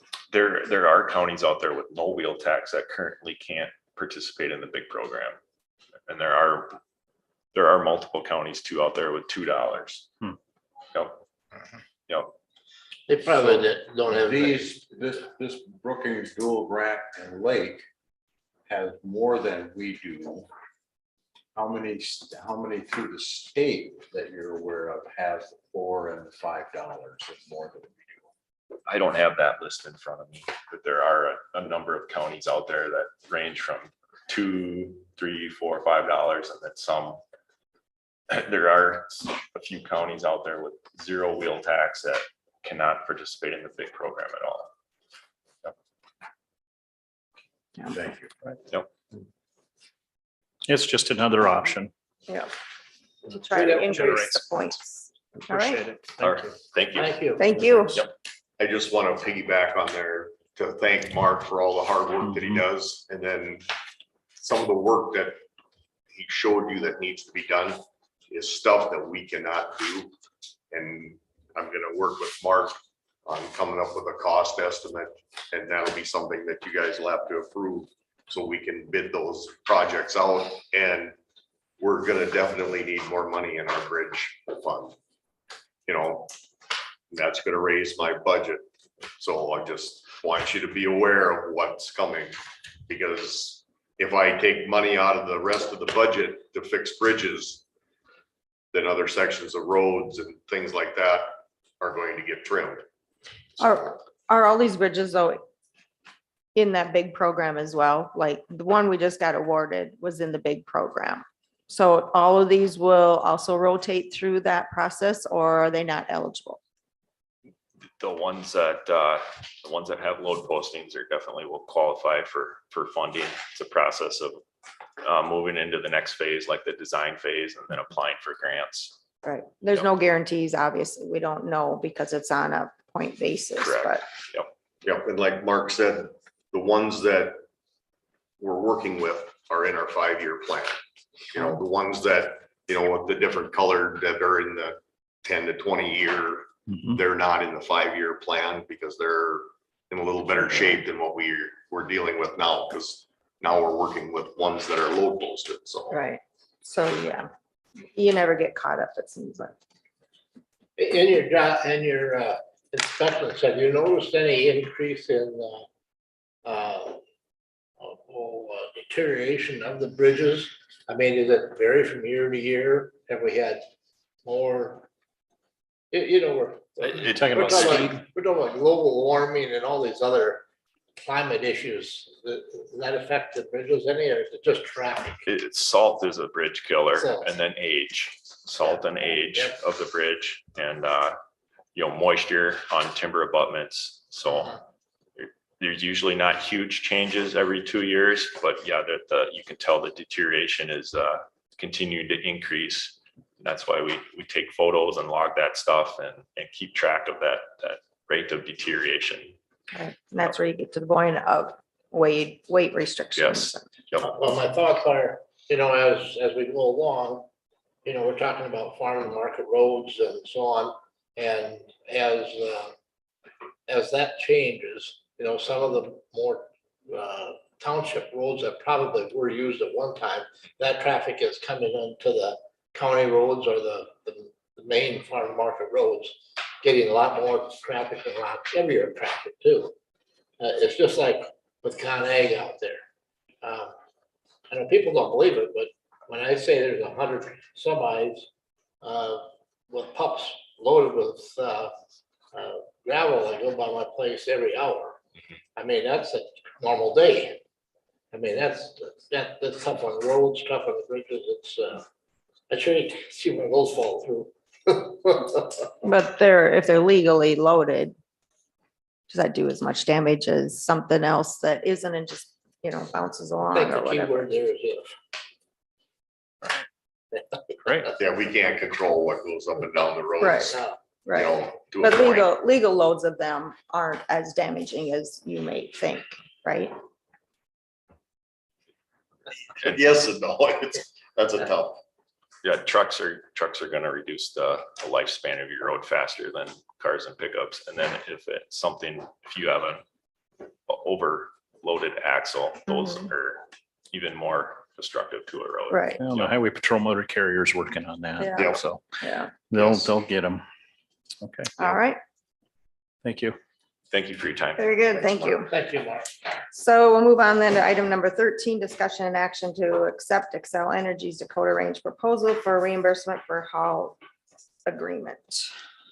Okay, this is what I got from Wayland. Wayland worked with these people on the Dakota Range project. They're willing to give us this money because there's culverts that are gonna have to be replaced that they did not damage, but they were willing to go half on repairing them or fixing them. And the rest is gravel for the road that they've used. And this was the cost estimate that Wayland came up with. And they have agreed to pay this amount so we can get this done. You feel this is Yes. adequate to maybe a little bit generous? Yes. Move to approve. Motion by Johnson, second by Waterman. Any other discussion? Not hearing any. All in favor, say aye. Aye. Opposed, that motion carries. Now, item number 14, action to approve change order for County Road 9B Can I ask a project. question? Okay, what is the proposed cost share? In the body of this letter, it says, Xcel Energy agrees with the identified work and material costs and reached the proposed cost share for the construction. What is the proposed cost share? Okay, this That is was- not part of this. Yeah, I got that yesterday late, so that was given to me. So what is the cost to the county? There's no cost. Well, if we did it all half, like the culverts and stuff, I can't remember exactly what it was. I'm just wondering, what am I supposed to put in my minutes for numbers? This will take care of what culverts need to be replaced and gravel. Because like on the culverts, What dollar amount? So is there any cost to the county or is it? no, there will be no cost to the county. How about that? How about Because the Rick, that culverts would've been- half of the cost of the culvert? That's what it would have been to put the culverts in. That would have been what the county would have had to pay. I just don't see anywhere in here that it says the county is not liable for any costs. That's the problem with writing this up for my minutes. Yep, I understand where you're. I don't know how I'm gonna word this, but, Okay, I'll have to get some more information from Wayland, okay. but all the costs will be taken care of. There's enough money there to replace the culverts and do the gravel. So work. is Xcel Energy going to pay $215,072? Okay. Yes. That's what I need to know. Yep. So the half, you mentioned half the cost of the culvert. Yeah, because when they looked at it, they agreed to pay half of what it would cost to replace the culverts. And they were damaged before they ever started. So the culverts, I think, were roughly around $20,000 to buy, because there was 2 8-foot culverts, if I remember correctly. So this figure is gonna cover 100% of the cost. Correct. 215,072. Correct. Yeah, and plus the gravel that we need on the roads. Originally you mentioned 50%. Yeah, because that's, 50%, yeah, but they're giving us the generous part, but Yeah. we'll cover it 100%. correct. So there's no cost to the Yeah, county. no, there will be no cost in the end. All in favor, say aye. Aye. Opposed, that motion carried. Okay, item number 14, action to approve change order for County Road 9B project. Yeah, this was extra oil that was used for tack on the road because it was just dirt or gravel. And we needed tack on there. This got missed when it was put together. 12,000. What It was was $11,411. Make motion to approve. Second. Second by Gable. Okay, so the change order references 2 roads. Yes, it's 9B. Well, 9B is the only one I put on the agenda because that's Oh. what I got. I mean, it's fine, but I just want to clarify it. I will, that it is 2 roads. Yes, Okay. It's the 2 that's been yep, by Tinkertown. that were both full depth Yeah, reclamation. it just in the email What was I the- got. what was the 9B second is the road? only thing that was 9B and what? 23.5. 23.5. Do I need to amend my motion? Change order says 23. Is that an error or does it need to say specifically 23.5? I guess that's up to you because No, 23, it's not up to me. because 23 is the road that it's going on. Okay. It's just 23.5 is Okay, the well, when you section. reference 23.5, Yeah, that's the sounds section that correct. it's on. okay, all right. I'm sorry. Okay, so my motion is to approve that change order for County Road 9B and 23.5. Okay, and so Gable already Mhm. seconded that. Are you okay Yeah, with yeah, I'm that? okay with that. Okay. Any other comments or questions? Hearing none, all in favor, say aye. Aye. Aye. Opposed, that motion carries. Okay, right. this is to get put on the agenda for the next meeting. That is the funding for the bridge that Mark talked about down on. I'll need this in an email with specific wording. Okay, but that was the ones that need to get signed. So, yep. Perfect. Thanks, Rick. All right, Thank you, guys. thank you, Rick. All right, we will move on then to item number 15, presentation from a Swiftell representative on PBX phone system. Scott, if you'd like to come and introduce yourself and give us your information, please. Good morning, commissioners. Morning. Good morning. My name is Scott Mack. And I'm from Swiftell Communications in Brookings. And a little history about our company is we had some affiliation in Watertown here, known as the Sprint Wireless Carrier. So that was our store. And since then, we have moved on and now it is currently T-Mobile. And so we no longer have that affiliation, but we do business up here. Swiftell Communications is a city, Brookings city-owned municipality telephone company. But we do business up here in Watertown and other communities through unregulated services, meaning we do safety and security, door access, video surveillance, phone systems, those kind of things. So we don't offer telephone services in the city of Watertown, but we do offer solutions that make that work better for you. Okay, and so it's my understanding that the county, Codington County, is looking to move into a hosted or a IP solution. So that basically what you can do is share your resources. Okay, so today I can make a sales presentation to you, and it will be a sales presentation, which I did hand out to you. However, I'd rather have it be a consultation. Okay, and what that is basically an education piece. Okay, because I think you've heard enough about the features and the bells and whistles of the phones themselves, the contour, the bells and lights and all that stuff.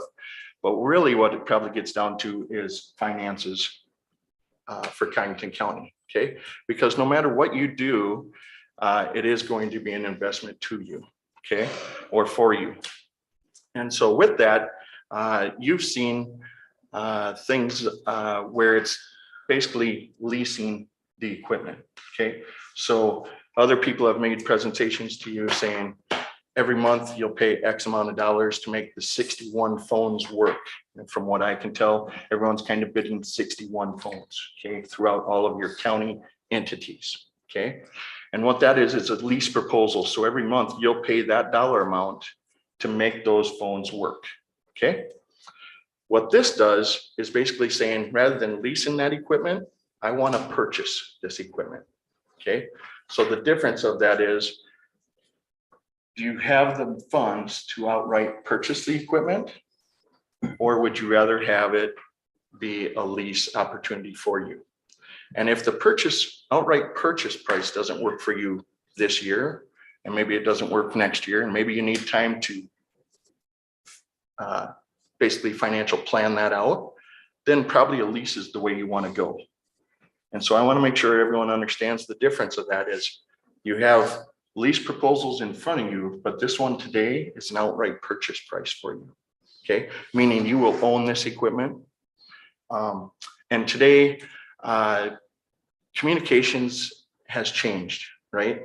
From party lines that we're all used to and phone lines in your house. Now today it's evolved where it interacts or integrates with your computer services. Okay, so not only is this a phone service investment, but you also need to look on your network side, which is your computer side.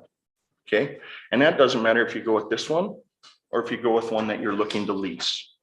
I did talk to Connecting Point. Your representative, I think, is Greg Richter, along with Rich, the service manager. And we visited in great detail about that. And that's kind of why I wanted to make a consultation rather than a sales pitch, because I think you need to know that there's expenses no matter what way you go, whether you go with that lease solution or you go with this outright buy solution. You need to invest in that network. And that computer network is what's going to run either solution for you. Okay, meaning whether it's provided by them on a lease side or outright buy side, these solutions, these phone solutions, which are IP based, which is internet protocol, are only as strong as their weakest link. And if that network isn't sound and invested in and protected by the hackers out there that make their living hacking into systems, If it's not fully protected, then no solution is going to be very good for you. Okay, so I don't want there to be any hidden cost. I don't want there to be any of those things. I want to be upfront and honest with all of you, saying no matter what solution you go with, you need to invest in that network side from what we've seen. Okay, and if you invest in the network side, you'll be able to forego cabling to each employee's workstation, wherever they want a phone. If you invest on the network side, you can get away from cabling to each individual workstation. And in an older building such as the courthouse, although it's a beautiful facility, they are difficult to get through some of the surroundings. Okay, so do you have any questions up to that point on any of that? So if you're talking about just purchasing equipment, we'd still need to obtain a monthly service. Correct. Someplace. Yep. Okay. Okay, so since you brought that up, that's what we'll move to. So let's say your presentation to lease the equipment was $2,000 a month. Okay. We still do need services plugged into this equipment to make it operate. Okay. Now the difference is, let's say the auditors have 2 phone lines today. And let's say extension has 3 phone lines. And then Register of Deeds has 4 lines. Okay. Rather than having those designated to those individual entities, you would now share and pool those resources. So we would bring what's known today from plain old telephone lines, similar to your house. We're going to bring in SIP trunks. And what SIP trunks are call pathways. Okay. So it doesn't matter where you're calling from or where you're calling to or what digits they dial. Those call pathways are all shared resources. Okay. Those would all come into the courthouse from a provider, whether it's Midco or Vast or whoever services Watertown for dial tone. Those would all come into the courthouse. From there, the calls will be dispersed through the internet. Okay. And that's the same way for all the solutions that you've heard of from up to today. Okay. What's nice is, let's say Achievement Days just happened at the extension office. So I'm sure their phone was ringing off the hook. Something happened to my exhibit, or I'm not going to make it in time, those kind of things. So, and you have voter registration, you have all those things that pop up. Well, the nice part is with this solution and those pathways coming to the courthouse, whoever needs the resource gets the resource. So if one day it's the extension office needs 10 calls at a time, 10 calls will go out to the extension office at one time. If 10 are needed for the auditor, then 10 will go to the auditor, or whatever that number would be. But the nice thing is you don't have idle phone lines sitting that you're paying for and not utilizing. So like today you have 4 phone lines maybe at the auditor's office. Well, if you have 3 employees, what would I need 4 phone lines at the auditor's office? So you're paying for idle expenses, you're paying idle expenses, okay? So if you can spread those out and broadcast those expenses across to every department through this technology and share those resources, eventually you will save the money, okay? So with that, you asked, how do we get the service plugged in there? Or basically, what are the expenses of that? If you were to lease, I've seen some numbers from 1,500, maybe 2,000 a month for 61 phones. Okay. What I just explained to you is the shared resource way. From what I've seen, monthly recurring cost is about $30 a month per call pathway. Okay. Or 25. So based upon 10 pathways needed for all county entities to share, that'd be about $250 a month. If you take the delta of the two, 17, let's say it's $1,500 to lease that phone service compared to $250 a month to make this operate, your delta is the $1,250 a month that you would put in your pocket. Okay, so over time, if you figure out your return on investment for owning this equipment would be that delta divided out by that. And I figure most services that I create, the return on investment's anywhere from 24 to 36 months. Okay, and that's why I said, if it's in your best interest today financially to lease equipment, I understand that. I'm not going to put you in a solution that I don't feel would fit your need. I can guarantee you that the bells and whistles on all of them are the same. It's whether you want to make that investment to own it, or if you want to do a perpetual lease, because that's what it would be, as a perpetual lease. Because if you want the 61 phones to work and you lease that equipment, you have to pay that monthly fee every month. Okay, does that make sense? Yeah. Yep. Okay. All right. As far as references, we do today, currently, we're working with the Watertown School District to implement this same plan. Okay, and so what we did was take Millette School, Jefferson School, the high school, middle school, intermediate school, so on and so forth. And they are pooling their resources and putting those services into this system. And from there, they share the resources. So it's already happening in your community today. Another reference would be the city of Mitchell. We deployed the same system in the city of Mitchell. And they do shared resources, and they purchase this equipment as well. We also do a variety of schools, Waverly, South Shore, Arlington, like Preston, Flandreau. The Brookings School District uses it as well, as just like Watertown does. What's typical life cycle of, say, one of these newer phones? That is a great question. So they are, because this is basically a server, it's just like a computer server. The life cycle right now, I can tell you, I deployed the city of Mitchell 10 years ago, and they have not upgraded phones. They haven't upgraded any equipment. So I don't know the life cycle of those phones. Of course, it's going to depend on wear and tear and abuse, and if we spill drinks on them and those kind of things. But the life cycle of the system itself, I found that Avaya, which is the name of this company that we would propose to you, does basically a perpetual warranty program. So they stand behind that server that much, or that phone system that much, that if you want to do an extended warranty, they'll just keep adding on to that, because they believe that server and that box will never go out unless it's due to neglect or lightning strikes or any of that sort. And so even with the aging equipment, they continue to support with firmware updates and all that stuff. Correct. So, Yes, sir. Mhm. So the phones themselves, Will never be outdated. If they supported them at one time, they'll support them all the way going forward. As I mentioned, they're very feature rich. This system's very feature rich. But let's say 10 years from now, we want some other feature that we heard about, right? A bigger city, Minneapolis has it or something like that. We want that same feature. It's a software upgrade, just like your computers are today. You load that new software in there and it would make it work. okay. So I just want to make sure that I understand what you're saying here, Scott. Yes, sir. This quote that we have in front of us for $40,000 is just to purchase this system. And then we have to go outside of Swiftell to subscribe to a telephone company to provide the actual connection. Correct. Right? Yes.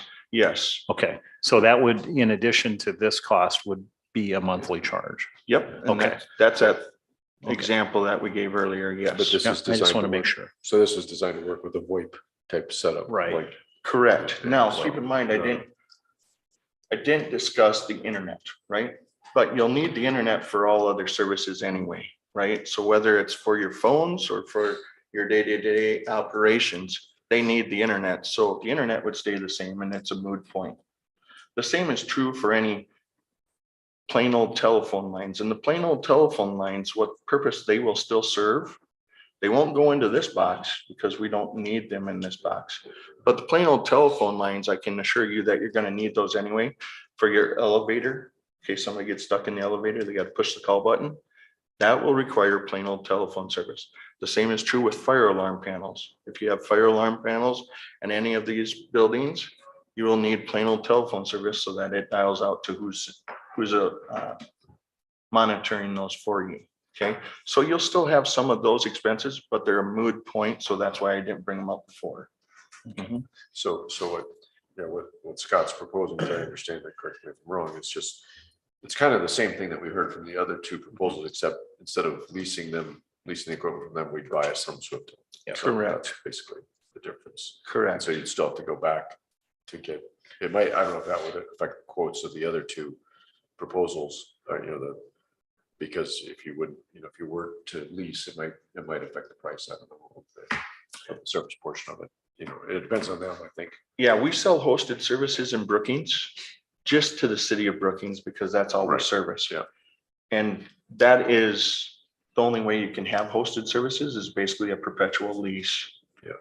And so I would assume their programs and platforms are the same. Yeah. Okay. I think they maybe would have mentioned it if that wasn't the case.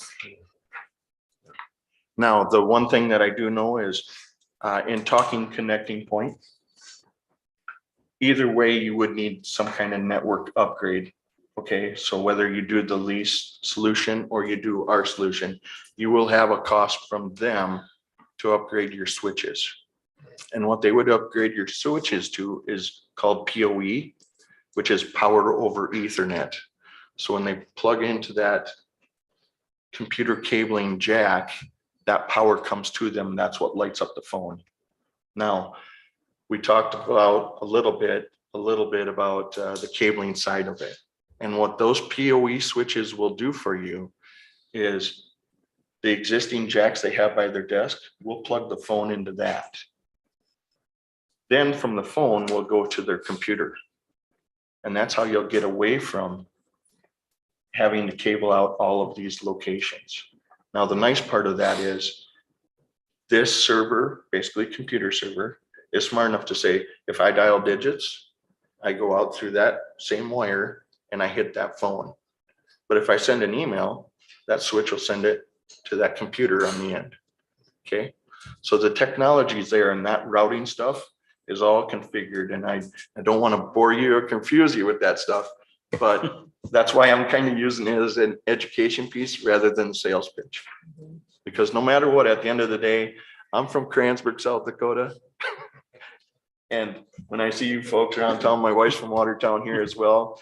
My in-laws still live here, and I got the milk cows out there a mile away from Brenda as well. So at the end of the day, I want to see you folks, and good business is always the best route. All right. Thanks. You mentioned lifetime warranties, unending support. Electronic business has changed almost at the speed of light, not quite, but.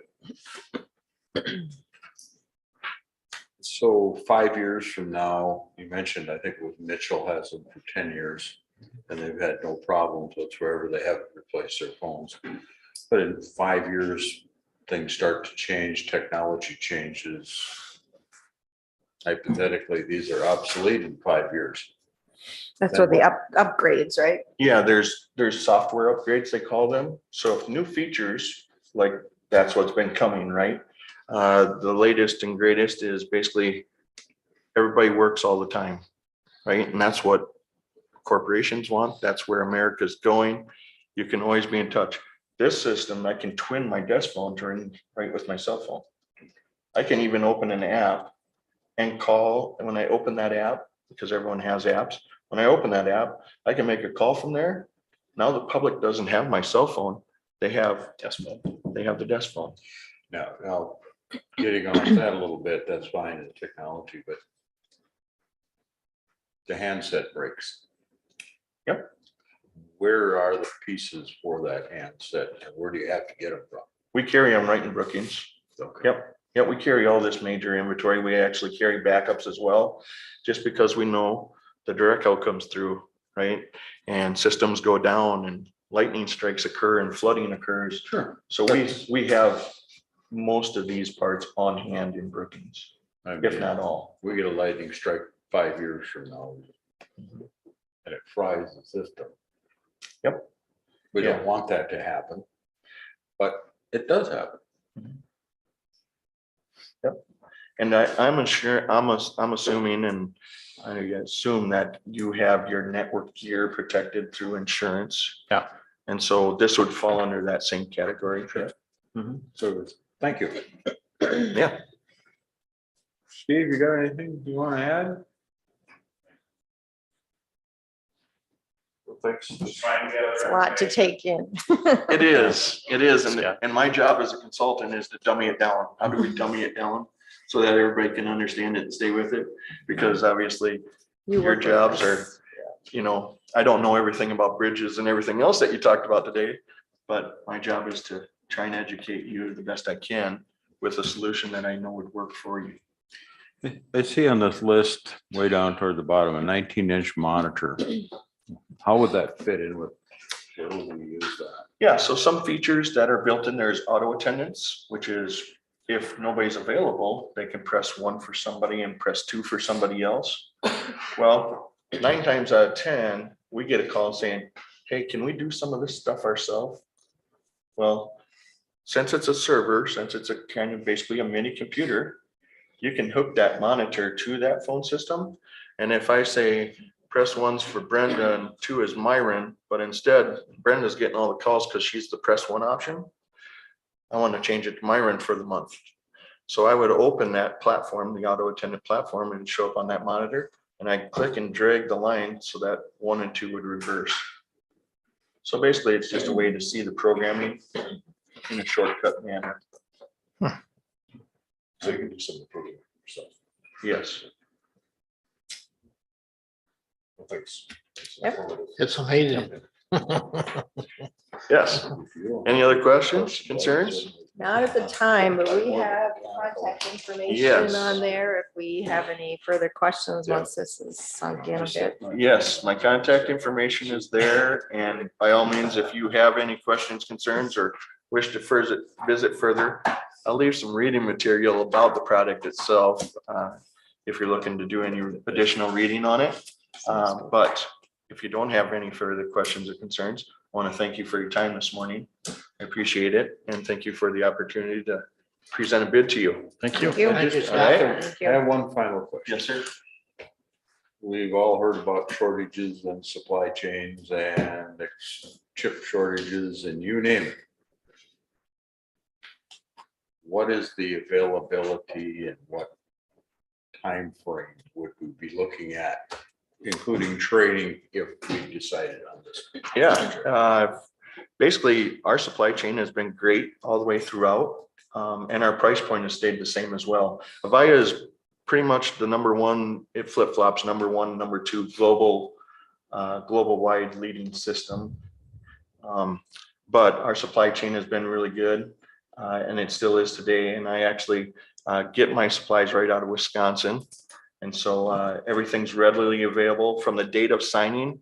It depends on how fast the programming would come from your staff, but from the date of signing, I'll probably have most of the equipment in my hands within 15 days. That's why I wanted timeline. How would it take to switch it over? Yeah, I would say it's not going to take long, but we are dependent on who you would choose for your service. I think right now you have CenturyLink is now the new Lumen, and you have a bit contract. So somebody else is going to have to bring you that service, and that would kind of depend on their time frame. But ours, because it's IP based, internet protocol based, we can actually deploy all the phones and leave all the existing phones run as they are today.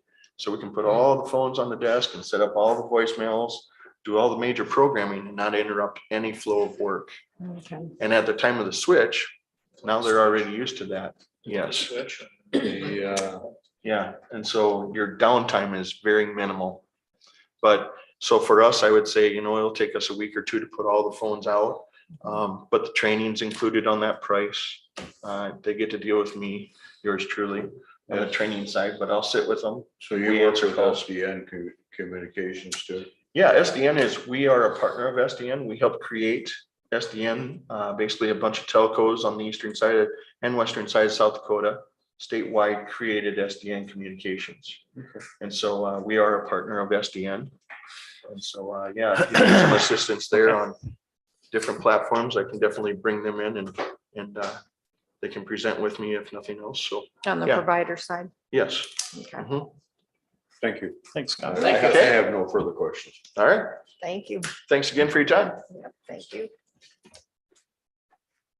Okay, we will move on then to item number 16, note date of next board meeting, which we will not be meeting next Tuesday, being it's the 5th Tuesday. But I was also going to maybe mention the fact, so then we won't meet again until September 6th. Will be the next Tuesday, but with that being right after the Monday holiday and I guess I'm looking at, for the convenience for Cindy, I don't know, convenience, respect for her. If we could have that meeting on the 8th, that Thursday instead, rather than coming right back after You need a motion? well, I guess it's not really on here as a motion. It would just be a consensus. When you make your motion to adjourn today, you can make a motion to adjourn until 9 AM, whatever day you plan on meeting next. Okay, that can be part of the agenda. Okay. Does anyone have any conflicts for that 8th of September? And then that next week, we won't meet again because we'll be in Pier for convention. Right. So that way kind of spreads it out more in the middle that way too, since we're not meeting and then not meeting the So- next week either. So we'd adjourn, today we'll adjourn until the 8th. 8th And of that's just to, September. okay, just to. It not kind of miss equals it Labor Day. out with those Yeah. 2 weeks. Okay. Anyone have any heartburn over that? So whoever makes the adjournment, if they would add that to their motion, then that we would meet adjourn until September 8th for the next meeting. Okay, so we already heard from Andrew, the discussion possible action to enact the burn ban is not necessary and will be taken off from the agenda going forward. Review of 2023 budget requests, I think we pretty much, except for the one, waiting on that one still. Item number 19, action to approve claims for payment. The first claim we'll take is the payment to the Watertown City Finance Office in the amount of $23,030.19 for the June 911 surcharge collection. Excusing myself from this vote. All right. Move to approve. Motion by Johnson, second by Gable. Any comments, questions? Hearing none. All in favor, say aye. Aye. Opposed, that motion carries. And then the remainder are just catch up, end of the month claims that we have to pay from our credit cards. First one is First Interstate Bank. It's for an extension conference registration in the amount of $475. First Interstate Bank Emergency Management Conference registration for $90. First Interstate Bank was for the state's attorney and the emergency management, the state's attorney purchased some office supplies. Emergency management purchased some youth voting vests for $291.02. When we submitted our payment for the 2022 annual county conference, we overlooked paying 2 registrations for the treasurer and the register of deeds. They were on the second page of the document, so those got overlooked. That's $390. The Reliabank Visa credit card, $260.46 for night out for law enforcement supplies for the nurse's office and bilingual plastic bags for the WIC office, and then the Reliabank Visa for the sheriff's law enforcement risk management group, $150. Move to approve. Motion by Gable. Second. Second by Johnson. Comments or questions on any of those? Hearing none, all in favor, say aye. Aye. Opposed, that motion carries. Item number 20, action to approve automatic budget supplements. Do we have any? None today. All right, move on to personnel changes. Item number 22. There's several of those. The first one is Amanda Nichols. She is a full-time hire for the corrections detention center as a corrections officer effective September 1st. This is to replace an employee who left the correctional officer position to take a deputy sheriff position. And then we are adding 2 more part-timers to our correctional officers part-time pool, Samantha Torgerson and Drayden Schneider. These were submitted by our chief correctional officer, Matt Blackwelder. All right, motion by Van Second. Duzen, second by Gable. Comments or questions on that? Made the motion. Motion I by did. Van Duzen, Okay. second by Gable. All right. Yep. All in favor, say aye. Aye. Aye. Opposed, that motion carries. All right, number 22, action to approve travel requests. We have several of those. The welfare director is requesting authorization to attend the annual county conference. The weed and pest supervisor to work the state fair weed booth and the state weed commission meeting and tour.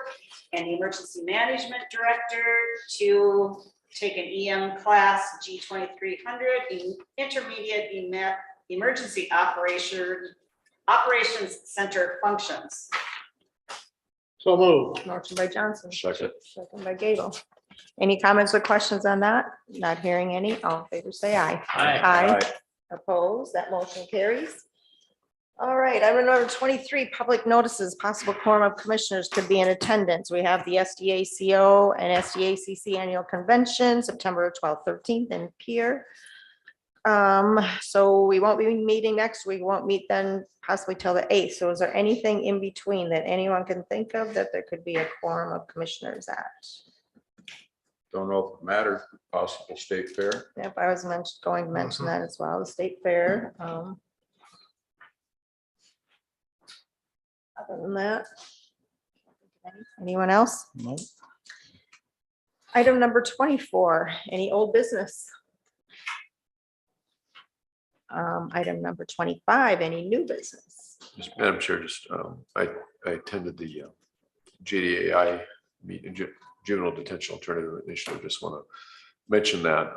So the sheriff and state's attorney and the chief corrections officer also attend that regularly, but and that's with the Boys and Girls Club, just to refresh people's memory. They're the ones doing most of the work on that, particularly in the area of diversion. So since I just want to mention that that's very active.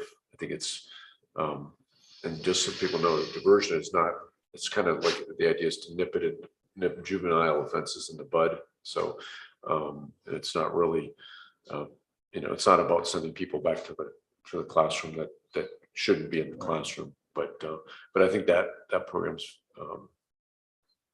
making progress. We have Lewis Canfield in there is the diversion coordinator. He's doing a great job. So just wanted to make mention of that. All right, anyone have anything else for new business? I just have a little side note when Lee mentioned Brooke's name. We had the opportunity this week on 3 different occasions or last week to work with her on an individual and did a good job. And Lewis. Brooke from the welfare agency. That's Oh, Nicole. okay. Oh. Nicole? Nicole, The dark-haired one? that's Okay, Nicole. Yeah. okay, Nicole, then. Put it in here right. Yeah. That's good. All right, do we have anything for the open? Natalie, do you have a need for exec? Okay. Okay, so I would look for a motion then to Make a So mo- moved. adjourn until The 8th. September 8th, all of right, September. Second. 2022? of Yeah. 2022. All right, motion by Johnson, second by Van Duzen. All in favor, say aye. Aye. Aye. Opposed, that motion carries.